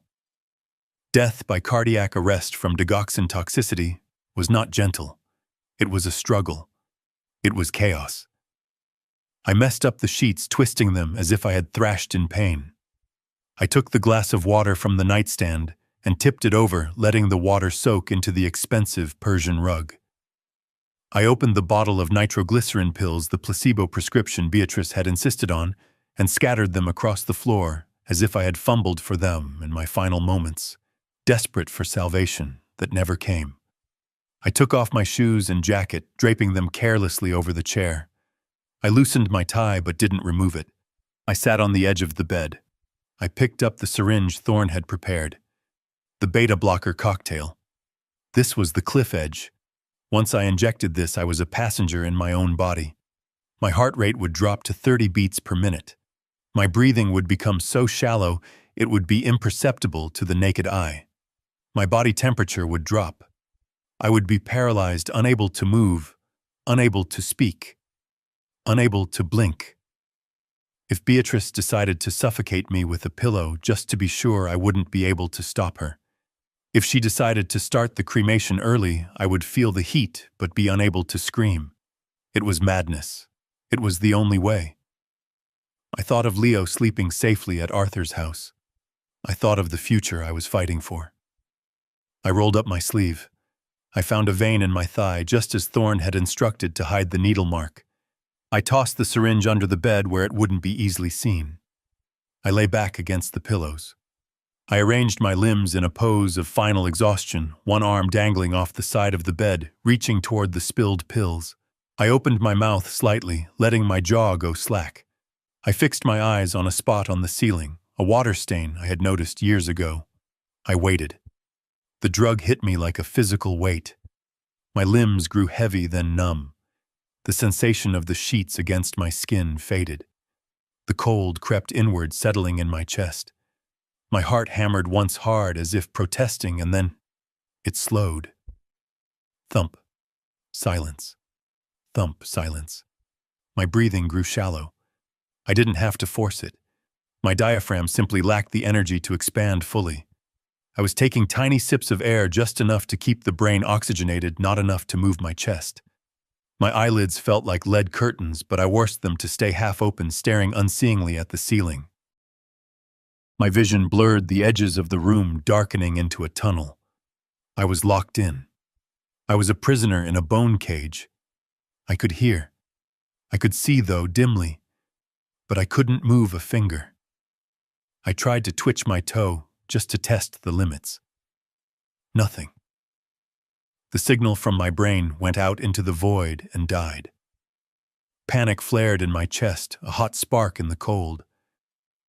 What if Thorne was wrong? What if my heart stopped completely? What if I died here alone, looking like a fool in makeup? I forced my mind to focus. I counted the seconds between heartbeats. 1, 2, 3, 4. I was alive. I was a stone. I was the mountain. Time lost its meaning. The night stretched out vast and indifferent. I watched the moonlight crawl across the floorboards, a slow, silent clock. None of it mattered now. All that mattered was the woman sleeping down the hall, and the boy waiting for his father. Hours passed. The sky outside the window began to turn a bruised purple, then a pale, watery gray. Dawn. The birds started to sing. Their cheerful chirping felt obscene. Then I heard it. The sound of a door opening downstairs. The heavy thud of the front door. The click of heels on the marble foyer. Beatrice.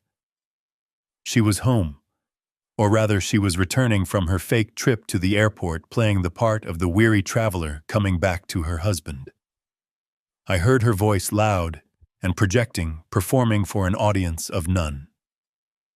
Garrison, honey, I managed to catch an earlier flight. The conference was a disaster. Her voice carried up the stairs, shrill and false. I heard her footsteps. They weren't the hurried steps of a worried. I could imagine her checking her reflection in the hallway mirror, fixing her hair, preparing her face for the scene she was about to act out. She walked down the hall.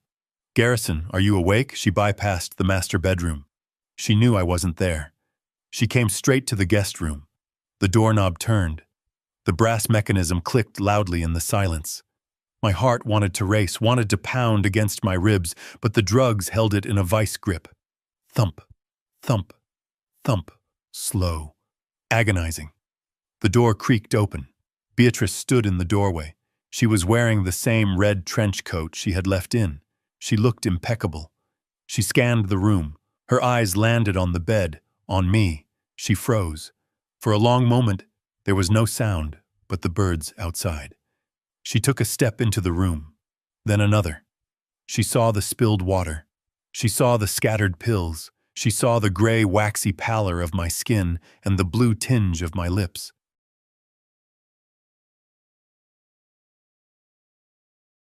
She approached the bed slowly, like a hunter approaching a trapped animal. She stopped 2 feet away. She leaned in her eyes, searching mine. I stared through her, focusing on the ceiling, willing my pupils not to react to her presence. She was close enough that I could smell the stale coffee on her breath and the underlying scent of Dominic's cologne on her clothes. She didn't reach out to touch me. She didn't check for a pulse. She didn't put a hand on my forehead. She just stared. And then her shoulders dropped. The tension left her body. She let out a long, shuddering breath. It wasn't a sigh of grief. It was a sigh of relief so profound it shook her frame. She straightened up. A slow smile spread across her face, transforming her features from feigned concern to predatory triumph. It was a smile I had never seen before, a smile that stripped. She reached into her pocket and pulled out her phone. She didn't dial 911. Not yet. She dialed a number I knew by heart. "It is over," she said into the phone, her voice low and excited. "He is cold. It looks like he struggled for the pills. It is perfect. Get the cremation paperwork ready. We are celebrating tonight." She hung up the phone. She looked at me one last time, a look of utter contempt. "Goodbye, old man," she said softly. Then she took a deep breath, threw her head back, and let out a scream that was so loud, so piercing, so perfectly theatrical that it would have shattered glass. "No, Garrison, wake up! Oh God, someone help me!" She ran out of the room, her heels clattering on the floor, continuing to scream as she ran down the stairs, putting on the performance of a lifetime for the maids who would be arriving any minute. I lay there in the silence, and inside my mind, where the fire still burned hot and bright, I made her a promise. Scream while you can, Beatrice, because the next time you scream, it won't be an act. I heard the distant wail of sirens approaching. My team, the cavalry. The first act was over. I had died. Now I just had to wait to be reborn. The stage was set for the funeral, and I intended to be the most ungracious guest of honor in history. The sirens grew louder, a wailing symphony that pierced through the fog of the beta blocker. To anyone else, it was the sound of emergency, of chaos, of help arriving too late. To me, trapped inside my own frozen chest, it was the sound of a plan executing with mechanical precision. I lay rigid. Beatrice was still screaming in the hallway, a looping track of theatrical despair that I knew was designed for the benefit of the house staff who were just arriving for their morning shift. I heard the heavy tread of boots on the stairs. Not the frantic scramble of municipal paramedics trying to save a life, but the measured, heavy steps of men who knew exactly what they were walking into. The door to the guest room burst open. "Ma'am, step back," a voice commanded. It was Miller. I recognized the raspy baritone even through the haze of the drugs. Beatrice rushed back into the room, throwing herself onto my legs. "Oh God, he isn't moving. He is cold. Please, you have to do something. Save him." I felt hands on me. Professional hands. They touched my neck, checking the carotid. They placed a stethoscope against my chest. I focused on the darkness. Slow. Be slow. Be not thump. Silence. Silence. Silence. Thump. "There is no pulse," Miller announced, his voice flat. "No respiration. Pupils are fixed and dilated." "He is gone," Beatrice wailed, her voice cracking perfectly. "Don't tell me he is gone." "Start CPR," another voice said. It was part of the show. They had to make it look good. I felt the pressure on my chest, the rhythmic compressions. They were firm, but I knew Miller was pulling his punches. He wasn't trying to crack my ribs. He was trying to sell a narrative. 1, 2, 3, 4. Beatrice sobbed in the background, a noise that grated on my nerves like sandpaper. "Stop," Miller said after a minute. "It is no use. He has been down too long. Rigor is already setting in." He called it. Time of death 8:42 a.m. The room went silent save for Beatrice's jagged breathing. She was good. He had a heart condition. We knew this might happen, but I didn't think it would be so soon. "I need you to step out, ma'am, while we prepare him for transport," Miller said gently. "The coroner is on his way to sign off." "I can't leave him," Beatrice cried, grabbing my cold, limp hand. "My poor Garrison. Please, ma'am. It is protocol." I felt her hand squeeze mine one last time. It wasn't a squeeze of affection. It was a squeeze of ownership. It was a victory lap. She released me and I heard her heels retreating into the hallway. As soon as the door clicked shut, the atmosphere in the room shifted instantly. The frantic energy of the emergency evaporated, replaced by the cool efficiency of a tactical operation. "Is he stable?" someone whispered. "Pulse is thready but rhythmic," Miller replied, his voice barely audible. "He is in the zone. Let's get him bagged before she comes back." I felt them lifting me. The sensation, they shifted me onto a backboard, then onto the gurney. The movement jostled the remaining fluid in my inner ear, making the room tilt wildly, but I couldn't flinch. I was a statue carved from ice. Then came the sound of the zipper. The heavy plastic sound of the body bag being closed. Darkness swallowed me completely. The air inside the bag was stale and smelled of vinyl. This was the part that broke most people, Blackwood had warned me. The sensory deprivation. The feeling of being discarded. But I found a strange comfort in it. It was a cocoon. I was the caterpillar dissolving into soup, waiting to emerge as something with teeth. I felt the gurney rolling, the bump of the threshold, the smooth glide of the hallway floor. I heard muffled voices as we passed the landing. Beatrice was speaking to someone. I strained my ears against the plastic. "Thank you for coming," the grieving widow pulling herself together for the sake of duty. "I am terribly sorry, Mrs. Vance," the sheriff's voice boomed. He was a pillar of the community. It was his heart, Beatrice said. He didn't want an autopsy. He made me promise. He hated hospitals. He wanted to be cremated immediately. He had a phobia of decaying. She was selling the script Miller had forged. She was improvising, adding details to make the lie more convincing. A phobia of decaying. It was brilliant. It explained the rush. It explained the cremation order. "I have the paperwork right here," the sheriff said. "Since he was under a doctor's care for the condition, and you have the pre-signed authorization, we can release the body directly to the funeral home of your choice." "Sunrise Crematorium," Beatrice said quickly. Too quickly. They are expecting him." I called them. I was feet away from the woman who murdered me, separated only by a layer of black vinyl. "I just need your signature here, Mrs. Vance," the sheriff said, confirming the identity of the deceased and authorizing the transport. I heard the scratch of a pen on paper. I imagined her hand. Was it shaking? Was she trembling with the adrenaline of the kill? Or was she steady, her mind already calculating how to spend the $60 million she thought she was inheriting? "There," she said. "Is that it? Is he legally dead?" "He is, ma'am. The county recognizes Garrison Vance as deceased." "Thank you," she whispered. "Take him away. Please. I can't bear to look at the bag." We started moving again.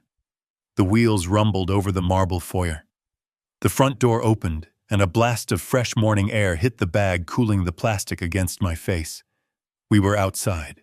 The doors slammed shut, sealing out the world, sealing out Beatrice, sealing out the life of Garrison Vance. The engine roared to life. The siren wailed once, a short burst to clear the driveway, and then we were moving. We drove for 10 minutes in silence. I counted the turns, left out of the estate, right onto the main road. We were heading away from the city towards the safe house. "Okay," Miller's voice said from right beside my head. "We are clear." The zipper hissed open. Light flooded in, blindingly bright after the darkness of the bag. I blinked, my eyes watering, but my body refused to move. The paralysis was still absolute. Miller leaned over me. His face was grim. He checked the monitor. "Heart rate is 32. We need to wake him up." He injected something into my IV line, a reversal agent. It hit me like a kick to the chest. It began to gallop, racing to catch up with the oxygen demand. I gasped, a ragged, tearing sound, as my lungs expanded fully for the first time in hours. My back arched off the gurney involuntarily. "Easy, Mr. Vance," Miller said, holding my shoulders down. "Breathe. Just breathe." I choked, coughing violently. Sensation rushed back into my limbs, pins and needles, 1,000 stinging ants crawling under my skin. I tried to lift my hand. It was heavy, clumsy, but it moved. I touched my face. The silicone was still there, cold and rubbery. Did she sign it? I rasped, my voice sounding like it had been dragged through gravel. Miller held up a clipboard. On it was the death certificate and the cremation authorization. At the bottom in blue ink was the signature, Beatrice Vance. She was practically vibrating. She didn't even look at the bag as we rolled you past. She was looking at her phone. She was texting someone. "Dominic," I whispered. She was telling Dominic they won. I lay back against the pillow, the adrenaline crash leaving me weak but euphoric. I was alive. I was legally dead, but I was alive. And I had the paper trail. I had the forged will she tried to pass. I had the cremation order she signed to destroy the evidence. "Take me to the safe house," I said, closing my eyes. "I need to get this paint off my face. And I need a suit. A white suit." "Why white?" Miller asked, checking my pulse. "Because," I said, a smile cracking the stiff makeup on my face. "Angels wear white. And I am coming back as her avenging angel." The ambulance sped up. I lay there listening to the hum of it was the steady driving rhythm of a hunter closing in on his prey. Beatrice had signed her name on the dotted line. She thought it was my death warrant. She didn't know it was her own confession. I sat in the high-back aeronautical chair of my panic room, the leather cool against my skin, surrounded by the hum of cooling fans and the soft electric blue glow of a wall of monitors. It was a fortress of solitude buried 20 feet beneath the foundation of the home I had built, a concrete bunker designed to withstand a nuclear fallout or a corporate siege. Today, however, it served a different purpose. It was the private box for the most expensive and exclusive theater production in Chicago. The screens before me flickered with high-definition feeds from every corner of the estate, but my attention was fixed on the center monitor, the one broadcasting the Beatrice had turned my sanctuary into a funeral parlor in less than 72 hours. Heavy black velvet drapes had been hung over the floor-to-ceiling windows, blocking out the summer sun and casting the room in a somber, artificial twilight. The air, even filtered through the digital feed, seemed thick and suffocating. I could almost smell the lilies, hundreds of them. Great white funereal trumpets jammed into every available vase and corner. Beatrice knew I detested lilies. I had told her once that they smelled of decay and old perfume. Filling the room with them wasn't an oversight. It was a final, fragrant insult, a way of marking her territory over my memory. In the center of the room, resting on a silver bier that looked like it had been rented from a prop house, was the casket. It was a magnificent thing. Beatrice had been adamant about that, with the guests citing my desire to be remembered as I was in life.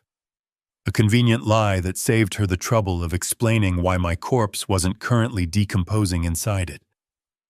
The box was empty, save for 100 pounds of sandbags Miller had loaded in to give it the requisite gravitas. When the pallbearers, my golf partner's men I had known for 30 years, lifted it later. I watched as the guests began to filter in. It was a who's who of Chicago's elite. Real estate developers, city council members, charity board directors. People who had shaken my hand, drunk my wine, and envied my success. They moved in a hushed, respectful herd, speaking in low tones that the sensitive microphones picked up with crystal clarity. "I can't believe it happened so fast," I heard Jonathan, my competitor in the logistics sector, whisper. "Heart failure is a silent killer," his wife replied, adjusting her pearls. "Beatrice is devastated. Look at her." I adjusted the camera angle, zooming in on the star of the show. Beatrice stood near the head of the casket, a tragic figure in black. She had chosen her wardrobe with the precision of a tactician.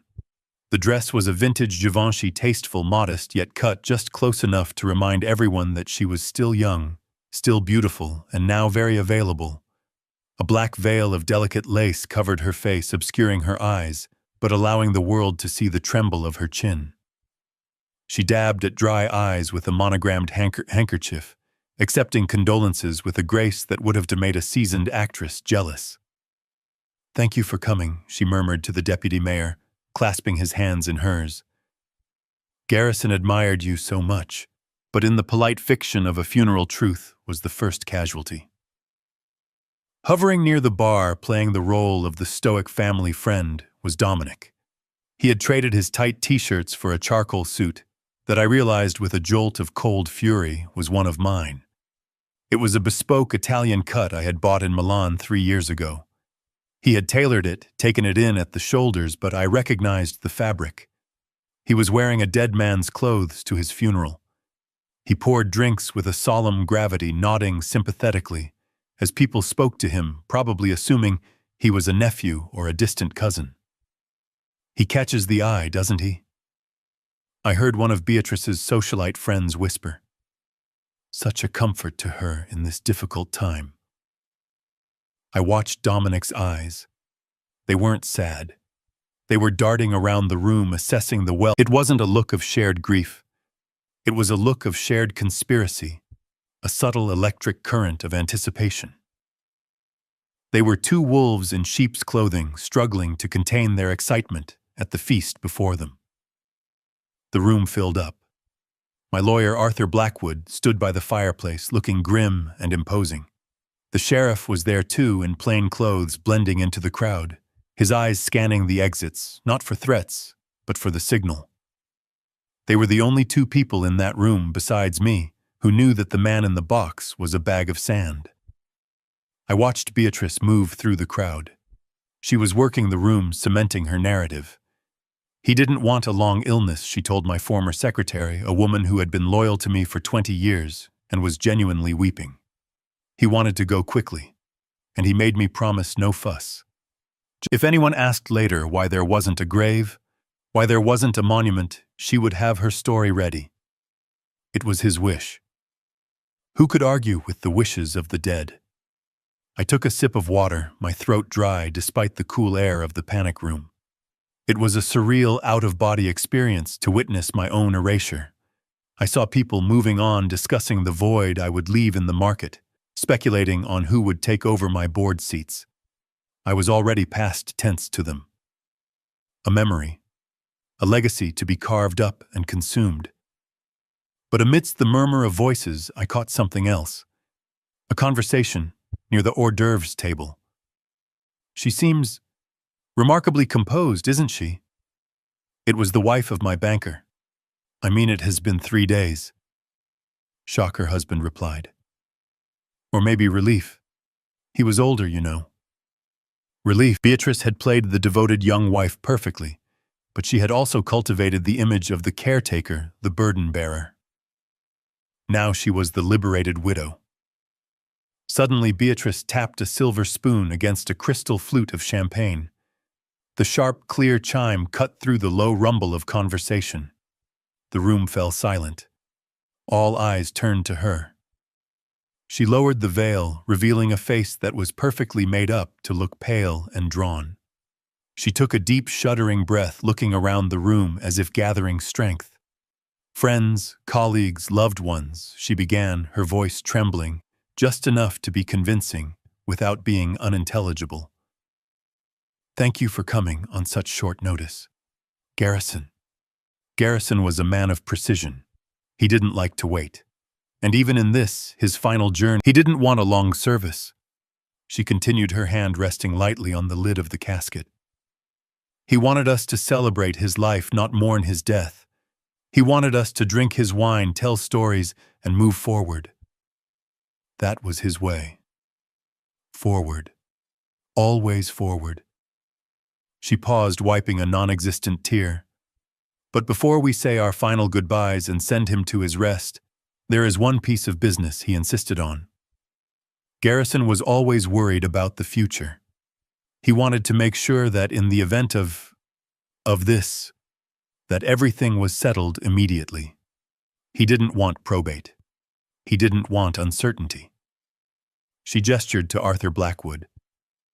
"So he asked his attorney to read his last will and testament here today in front of all of you. He wanted you to know that he took care of us, that he took care of me." I leaned forward in my chair, my eyes locked on the screen. She was doing this to cement her ownership in front of witnesses. She wanted the world to see her crowned as the queen of my empire. She wanted the validation of my peers. Arthur stepped forward. He held a thick manila envelope in his hands. He looked tired, his face lined with a gravity that went beyond the somber occasion. He walked to the center of the room, standing next to the empty casket. He looked at Beatrice. She smiled at him, a small, encouraging, triumphant smile. She thought she knew what was in that envelope. She thought it was the forgery she and her pet lawyer had drafted, the one that left the entire estate, the stocks, the properties, and the custody of everything to her. She had no idea that Arthur had switched the envelopes 5 minutes ago in the hall. My finger hovered over the button that would activate the main television screen in the living room. The massive 85-inch display mounted above the fireplace, currently dark and silent. The stage was set. The audience was captive. The villain had made her speech. It was time for the plot twist. I watched Arthur open the seal of the envelope. The sound of tearing paper was loud in the silence of the room. He pulled out a document. But instead of reading it, he looked up. He looked directly at the camera hidden in the molding, looking straight at me, though no one else knew it. Then he looked at Beatrice.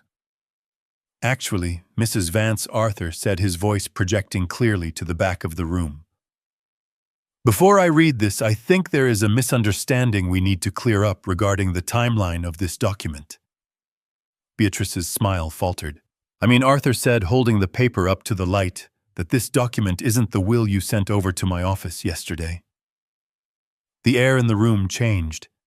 It went from somber to electric. The guests sensed the shift. The polite veneer was cracking. Beatrice took a step forward, her hands clenching into fists at her sides. "I don't understand.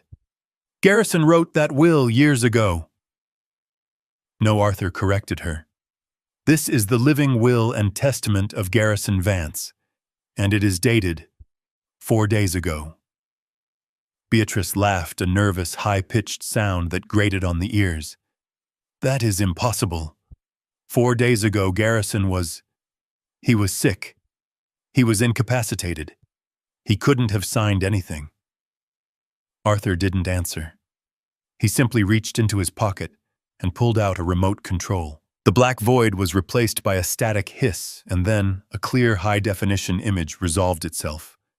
It wasn't a document. It wasn't a pre-recorded message. It was a live feed. It was me. Sitting in the panic room wearing a pristine white tuxedo, holding a glass of milk. I looked into the camera lens, staring directly into the soul of the woman standing above me. "Hello, Beatrice," I said into the microphone. And the scream that died in her throat was the sweetest sound I had ever heard. The room was heavy with the silence of anticipation, the kind that precedes the reading of a will, where millions are at stake. I watched from the bunker, my hand hovering over the control console, as Beatrice dabbed at her dry eyes with a lace handkerchief. She was the picture of the guests, my business rivals, the city council members, the socialites who had come to be seen were all leaning forward, eager to witness the transfer of the Vance empire. Arthur Blackwood stood at the head of the room, holding the thick manila envelope. He looked tired, his face lined with a gravity that went beyond the somber occasion. He cleared his throat, the sound echoing in the stillness. Before we proceed with the reading of the last will and testament, Arthur said, his voice projecting clearly to the back of the room, there is a matter of provenance we must address. Mrs. Vance provided my office with a document yesterday, a will she claims was drafted by her late husband in his final days. Beatrice nodded, a sad, brave smile touching her lips. He wanted to make sure I was taken care of, she murmured, her voice trembling just enough to... Instead, he reached into his jacket pocket and pulled out a small, sleek black remote control. He held it up, letting the light catch the matte surface. However, Arthur continued, his tone hardening, my client left specific instructions regarding this moment. He was a man who believed in transparency. He believed that the truth should always be seen, not just heard. Beatrice frowned, a flicker of confusion marring her perfect composure. Mr. Blackwood, I don't understand. Can't we just read the document? These people are grieving. Grief can wait for the truth, Mrs. Vance, Arthur said. He pointed the remote at the massive 85-inch television screen mounted above the fireplace, the screen Beatrice usually used to watch reality shows while drinking my wine. I pressed the button on my console at the exact same moment Arthur pressed his. The screen in the living room flickered. The black void was replaced by a static, then a clear, high-definition image resolved itself. It wasn't a pre-recorded legal statement. It wasn't a montage of my life's achievements. It was a live feed from 3 nights ago. The timestamp in the corner of the screen read 2:14 a.m. The location was the master bedroom, the room directly above where the guests were currently sitting. The image was crisp, the night vision mode turning everything into shades of ghostly green and gray. The room erupted in gasps. Beatrice's hand flew to her mouth. Dominic took a step back, nearly knocking over a vase of lilies. On the screen, Beatrice and Dominic were in bed. My bed. They were tangled together in the sheets, laughing. It wasn't a scene of intimacy. It was a scene of triumph. Look at this, the Beatrice on the screen said, her voice tinny but distinct through the television speakers. The old fool never changed the combination. It was his birthday. How pathetic is that? He is pathetic, Dominic's voice replied, deep and mocking. But he is rich, or at least he was. How long until the digoxin finishes him off?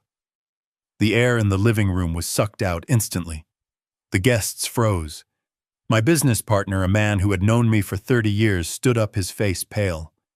The deputy mayor dropped his drink, the glass shattering on the hardwood floor, but no one looked down. All eyes were glued to the screen. Beatrice laughed. The recording continued. Another dose in his milk tonight should do it.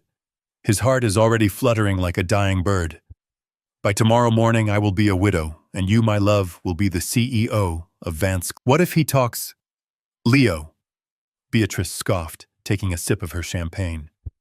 Who is going to believe a traumatized 8-year-old? Besides, the papers are signed. He goes to the state orphanage the minute the coroner zips the body bag. I am not raising another woman's mistake. In the living room, Beatrice let out a strangled cry. Turn it off! She shrieked, lunging toward Arthur. It's fake! It's deep fake! Someone made this up!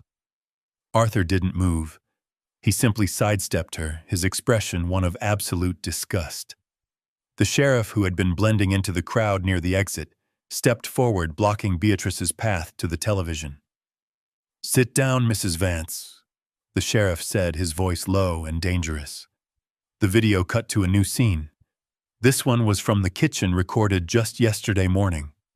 Beatrice was on the phone with I need that medical report to say he had chronic heart failure. I need the cremation order signed now. If anyone does an autopsy, they will find the poison. Do you understand me? I am paying you $50,000 to make sure my husband turns into ash before anyone asks questions. The gasps in the room turned into a murmur of horror. People were backing away from Beatrice and Dominic as if they were contagious. Dominic looked like a trapped animal, his eyes darting to the patio doors, looking for an escape route. But the doors were locked. I had engaged the magnetic seals from the panic room 5 minutes ago. "This is insane," Dominic yelled, his voice cracking. "I didn't do anything. She is the one, she did it all." "Shut up," Beatrice screamed at him, her face twisted into a mask of pure hatred. "You coward. You helped me mix it. You helped me plan it. Ladies, now I would like to show you the present." He pointed the remote again. The screen flickered. The recording of the bedroom vanished. It was replaced by a new image, a live feed. It showed a small, sterile room with concrete walls. A panic room. Sitting in the center of the frame in a high-back leather chair wearing a pristine white tuxedo and holding a glass of milk was me. I looked directly into the camera lens. I wasn't wearing makeup anymore. The gray pallor was gone. My eyes were sharp, clear, and burning with a fire that terrified them. "Hello, Beatrice," I said into the microphone. My voice boomed through the surround sound speakers of the living room, surrounding them, crushing them. Beatrice spun around, looking at the screen, then at the casket, then back at the screen. Her knees gave out. She collapsed onto the floor, her black dress pooling around her like an oil slick. "You were cold." I took a slow, deliberate sip of the milk.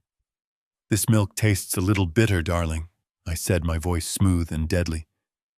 "Did you put extra love in it this time, or did you just run out of poison?" "It's a ghost," Dominic stammered, backing away until he hit the wall. "It's a recording. It has to be." "Is it?" I asked. "Arthur, would you mind telling Dominic that his tie is crooked? It is disrespectful to wear a crooked tie to a funeral, especially when it is a suit you stole from my closet." Arthur turned to Dominic. "Fix your tie, son." Dominic's hands flew to his neck, trembling violently. The room watched in stunned silence. This wasn't a recording. I was watching them. I was there. I stood up in the video feed. I walked toward the camera until my face filled the screen. "You wanted a funeral, Beatrice," I said. "Well, here is your show. But you forgot one thing. You forgot who built this house. You forgot who built this life. You thought I was just an old man you could discard like trash." I paused, letting the weight of my words settle over the room. "I am not the victim here, Beatrice. I am the judge. I am the jury. And right now I am the executioner of your lifestyle." I turned away from the camera. On the screen they saw me walk toward a heavy steel door. I placed my hand on the biometric scanner. The light turned green. The heavy bolts retracted with a loud mechanical clank that echoed through the speakers. I pushed the door open. In the living room, all heads turned toward the hallway. The sound of heavy footsteps echoed on the marble floor. Slow, deliberate. The steps of a man who owned the ground he walked on. The door to the living room swung open. I didn't look at Arthur. I walked straight to the center of the room, to the space between the casket and my wife. The silence was absolute. Not a breath. Not a movement. I looked down at Beatrice, huddled on the floor. She looked up at me, her face a ruin of mascara and terror. She reached out a hand, grasping for the hem of my trousers. "Garrison," she sobbed. "Please, I can explain. It was him. He forced me. He said he would kill me if I didn't help him." I looked at Dominic. He was shaking his head, sweat pouring down his face. "She is lying. It was her idea. She bought the digoxin online. She has the search history on her laptop." I looked back at Beatrice. I didn't feel anger anymore. I didn't feel betrayal. I felt nothing but cold, clinical detachment. She was a bad investment I was writing off. "Get up," I said softly. She scrambled to her feet, hope flickering in her. Beatrice flinched, expecting a weapon. But I pulled out a single folded piece of paper. "This is the transfer order for the $5 million you sent to the Cayman Islands," I said, holding it up for the room to see. "And this," I pointed to the sheriff, who stepped forward and handed me a thick file. "Is the adoption paperwork for Leo? The paperwork you signed to send him to hell?" I tore the papers in half, then in half again. I let the pieces flutter to the floor like confetti. "You are not my wife, Beatrice. You are a thief. You are a murderer in training, and you are trespassing." I nodded to the sheriff. "Take them." The spell broke. Pandemonium erupted. The sheriff signaled, and 4 uniformed officers burst into the room from the kitchen entrance. 2 of them grabbed Dominic, who tried to run but tripped over his own feet. The other 2 went for Beatrice. It was a raw animal sound of a creature caught in a trap. "No. You can't do this. And Mrs. Vance, I own half of everything. Garrison, help me." As they dragged her away, kicking and screaming, her heels leaving scuff marks on the floor, I turned my back on her. I looked at the casket. I looked at the lilies. I looked at the faces of the people who had come to bury me.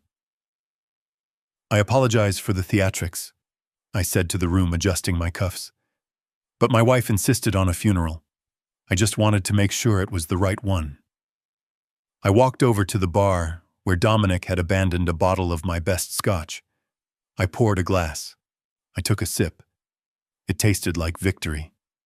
I stepped across the threshold, the heels of my shoes clicking rhythmically against the marble floor. A sound that echoed like a ticking clock in the sudden vacuum of the room. I was no longer the digital image on the screen above the fireplace. I was flesh and blood, standing 10 feet away from the woman who had signed my death certificate just hours ago. The pristine white tuxedo I wore seemed to absorb the dim light of the room, making me look spectral, an apparition that had refused to fade. Beatrice was still on the floor, her legs having failed her moments ago. She looked up at me, her eyes wide, the pupils dilated in absolute primal terror. Her mouth opened and closed, but no sound came out, just a dry, rattling breath. She was looking at a dead man walking. She was looking at her own guilt, manifesting in physical form. "You look like you have seen a ghost." "Beatrice," I said, my voice calm, conversational, devoid of the frailty I had feigned for months. "But ghosts do not cast shadows, and ghosts do not sign checks." She shook her head violently, her hands coming up to cover her face as if she could block out the reality of my existence. "No," she whimpered. "It is not real. It is the stress. I am hallucinating. You are cold. You were cold." I walked past her, ignoring her plea for insanity. My focus shifted to Dominic. He was standing by the bar, frozen, his face a mask of sweat and panic. In his hand, he still clutched a glass of my 30-year-old single malt scotch. He looked ridiculous in my suit, the fabric straining across his shoulders, a cheap imitation of the man he tried to replace. He looked at me, then at the patio doors, which were locked, then back at me. He was a rat, realizing the maze had, but in that moment, he shrank. He withered under the weight of my stare. "That is a fine scotch, Dominic," I said, reaching out. My hand was steady. His was trembling so hard the ice cube clattered against the crystal. I took the glass from his grip. He let it go without a fight. I held it up to the light, inspecting the amber liquid. "You wear my clothes. You sleep in my house. You drink my liquor. You even thought you could take my wife and my life. But you forgot one fundamental rule of business, Dominic. Never celebrate until the deal is closed." With a flick of my wrist, I splashed the contents of the glass directly into his face. The alcohol burned his eyes. He sputtered, gasping, wiping at his face, stumbling back against the bar cart. The room gasped, a collective intake of breath at the violence of the gesture. It wasn't. I slammed the empty glass down on the table, the sound like a gunshot. "Now about the money," I said, turning back to the room, my voice booming. I reached into the inner pocket of my tuxedo and pulled out a single crisp document. It was stamped with the seal of the Federal Bureau of Investigation. "Beatrice, you were so proud of yourself this morning. You moved $5 million from our joint account to a shell company in the Cayman Islands. New Horizons LLC. You thought you were clever. You thought you had secured your future. Beatrice lowered her hands, looking at me with tear-streaked confusion. "It is my money," she shrieked, her voice shrill and desperate.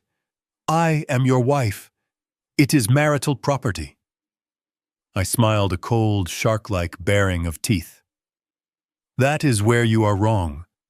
You see, 6 months ago, I knew then that you were planning an exit strategy, so I prepared one for you."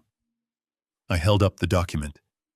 "The account you drained this morning, the one with the $5 million, that wasn't my retirement fund, Beatrice. That was a honeypot." The room went deadly silent.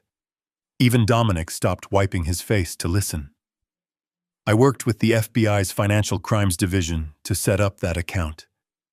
I continued, my voice echoing off the vaulted ceiling. "The money inside it was marked.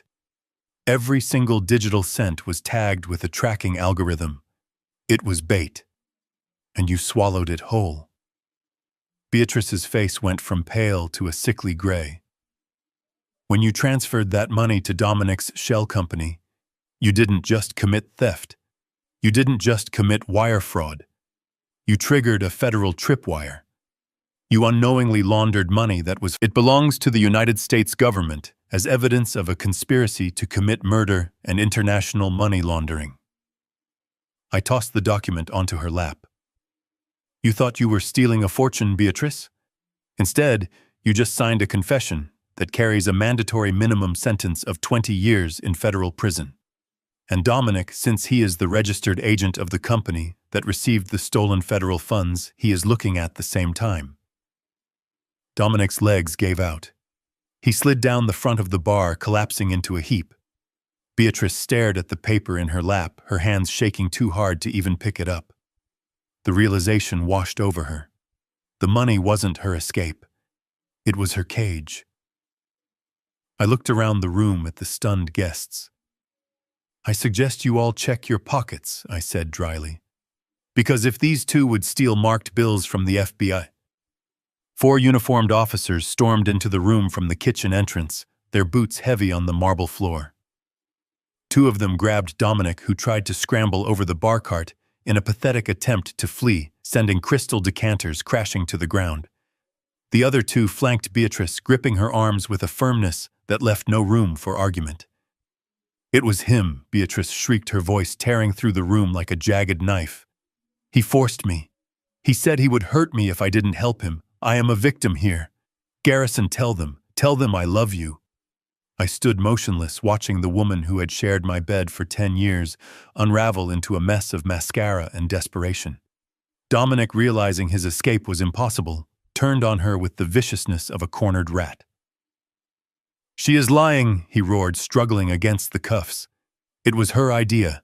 She bought the poison." "That is right," Dominic spat, looking at her with pure hatred. "I recorded every phone call, Beatrice. I knew you would try to frame me. I have you on tape ordering the digoxin.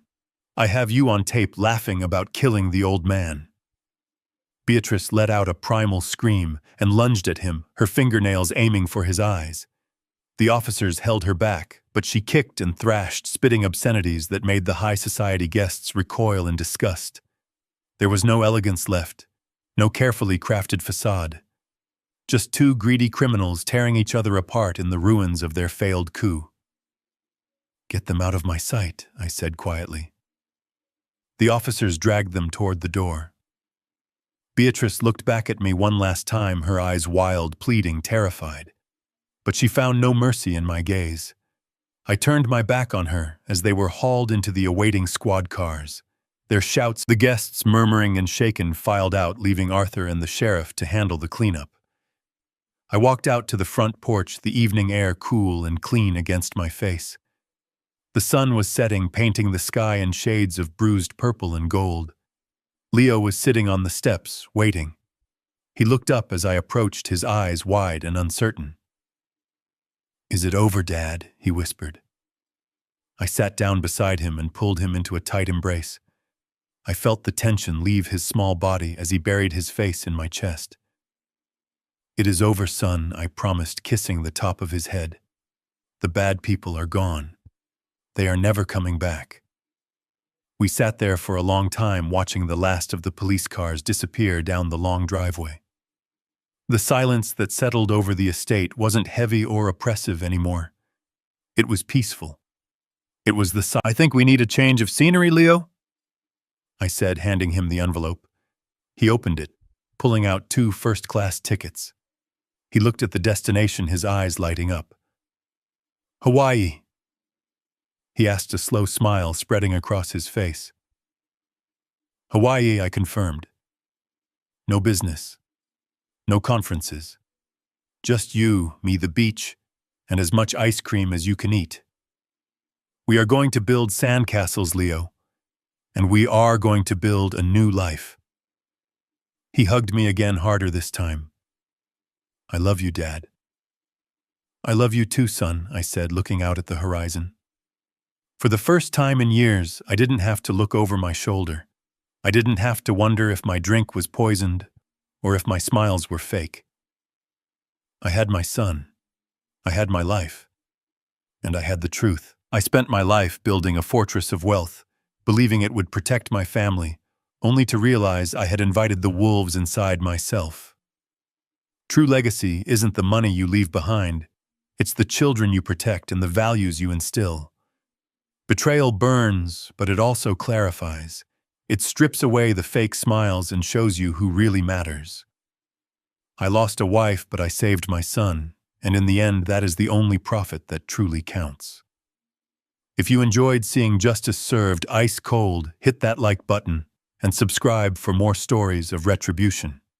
And tell me in the comments, would you have forgiven Beatrice?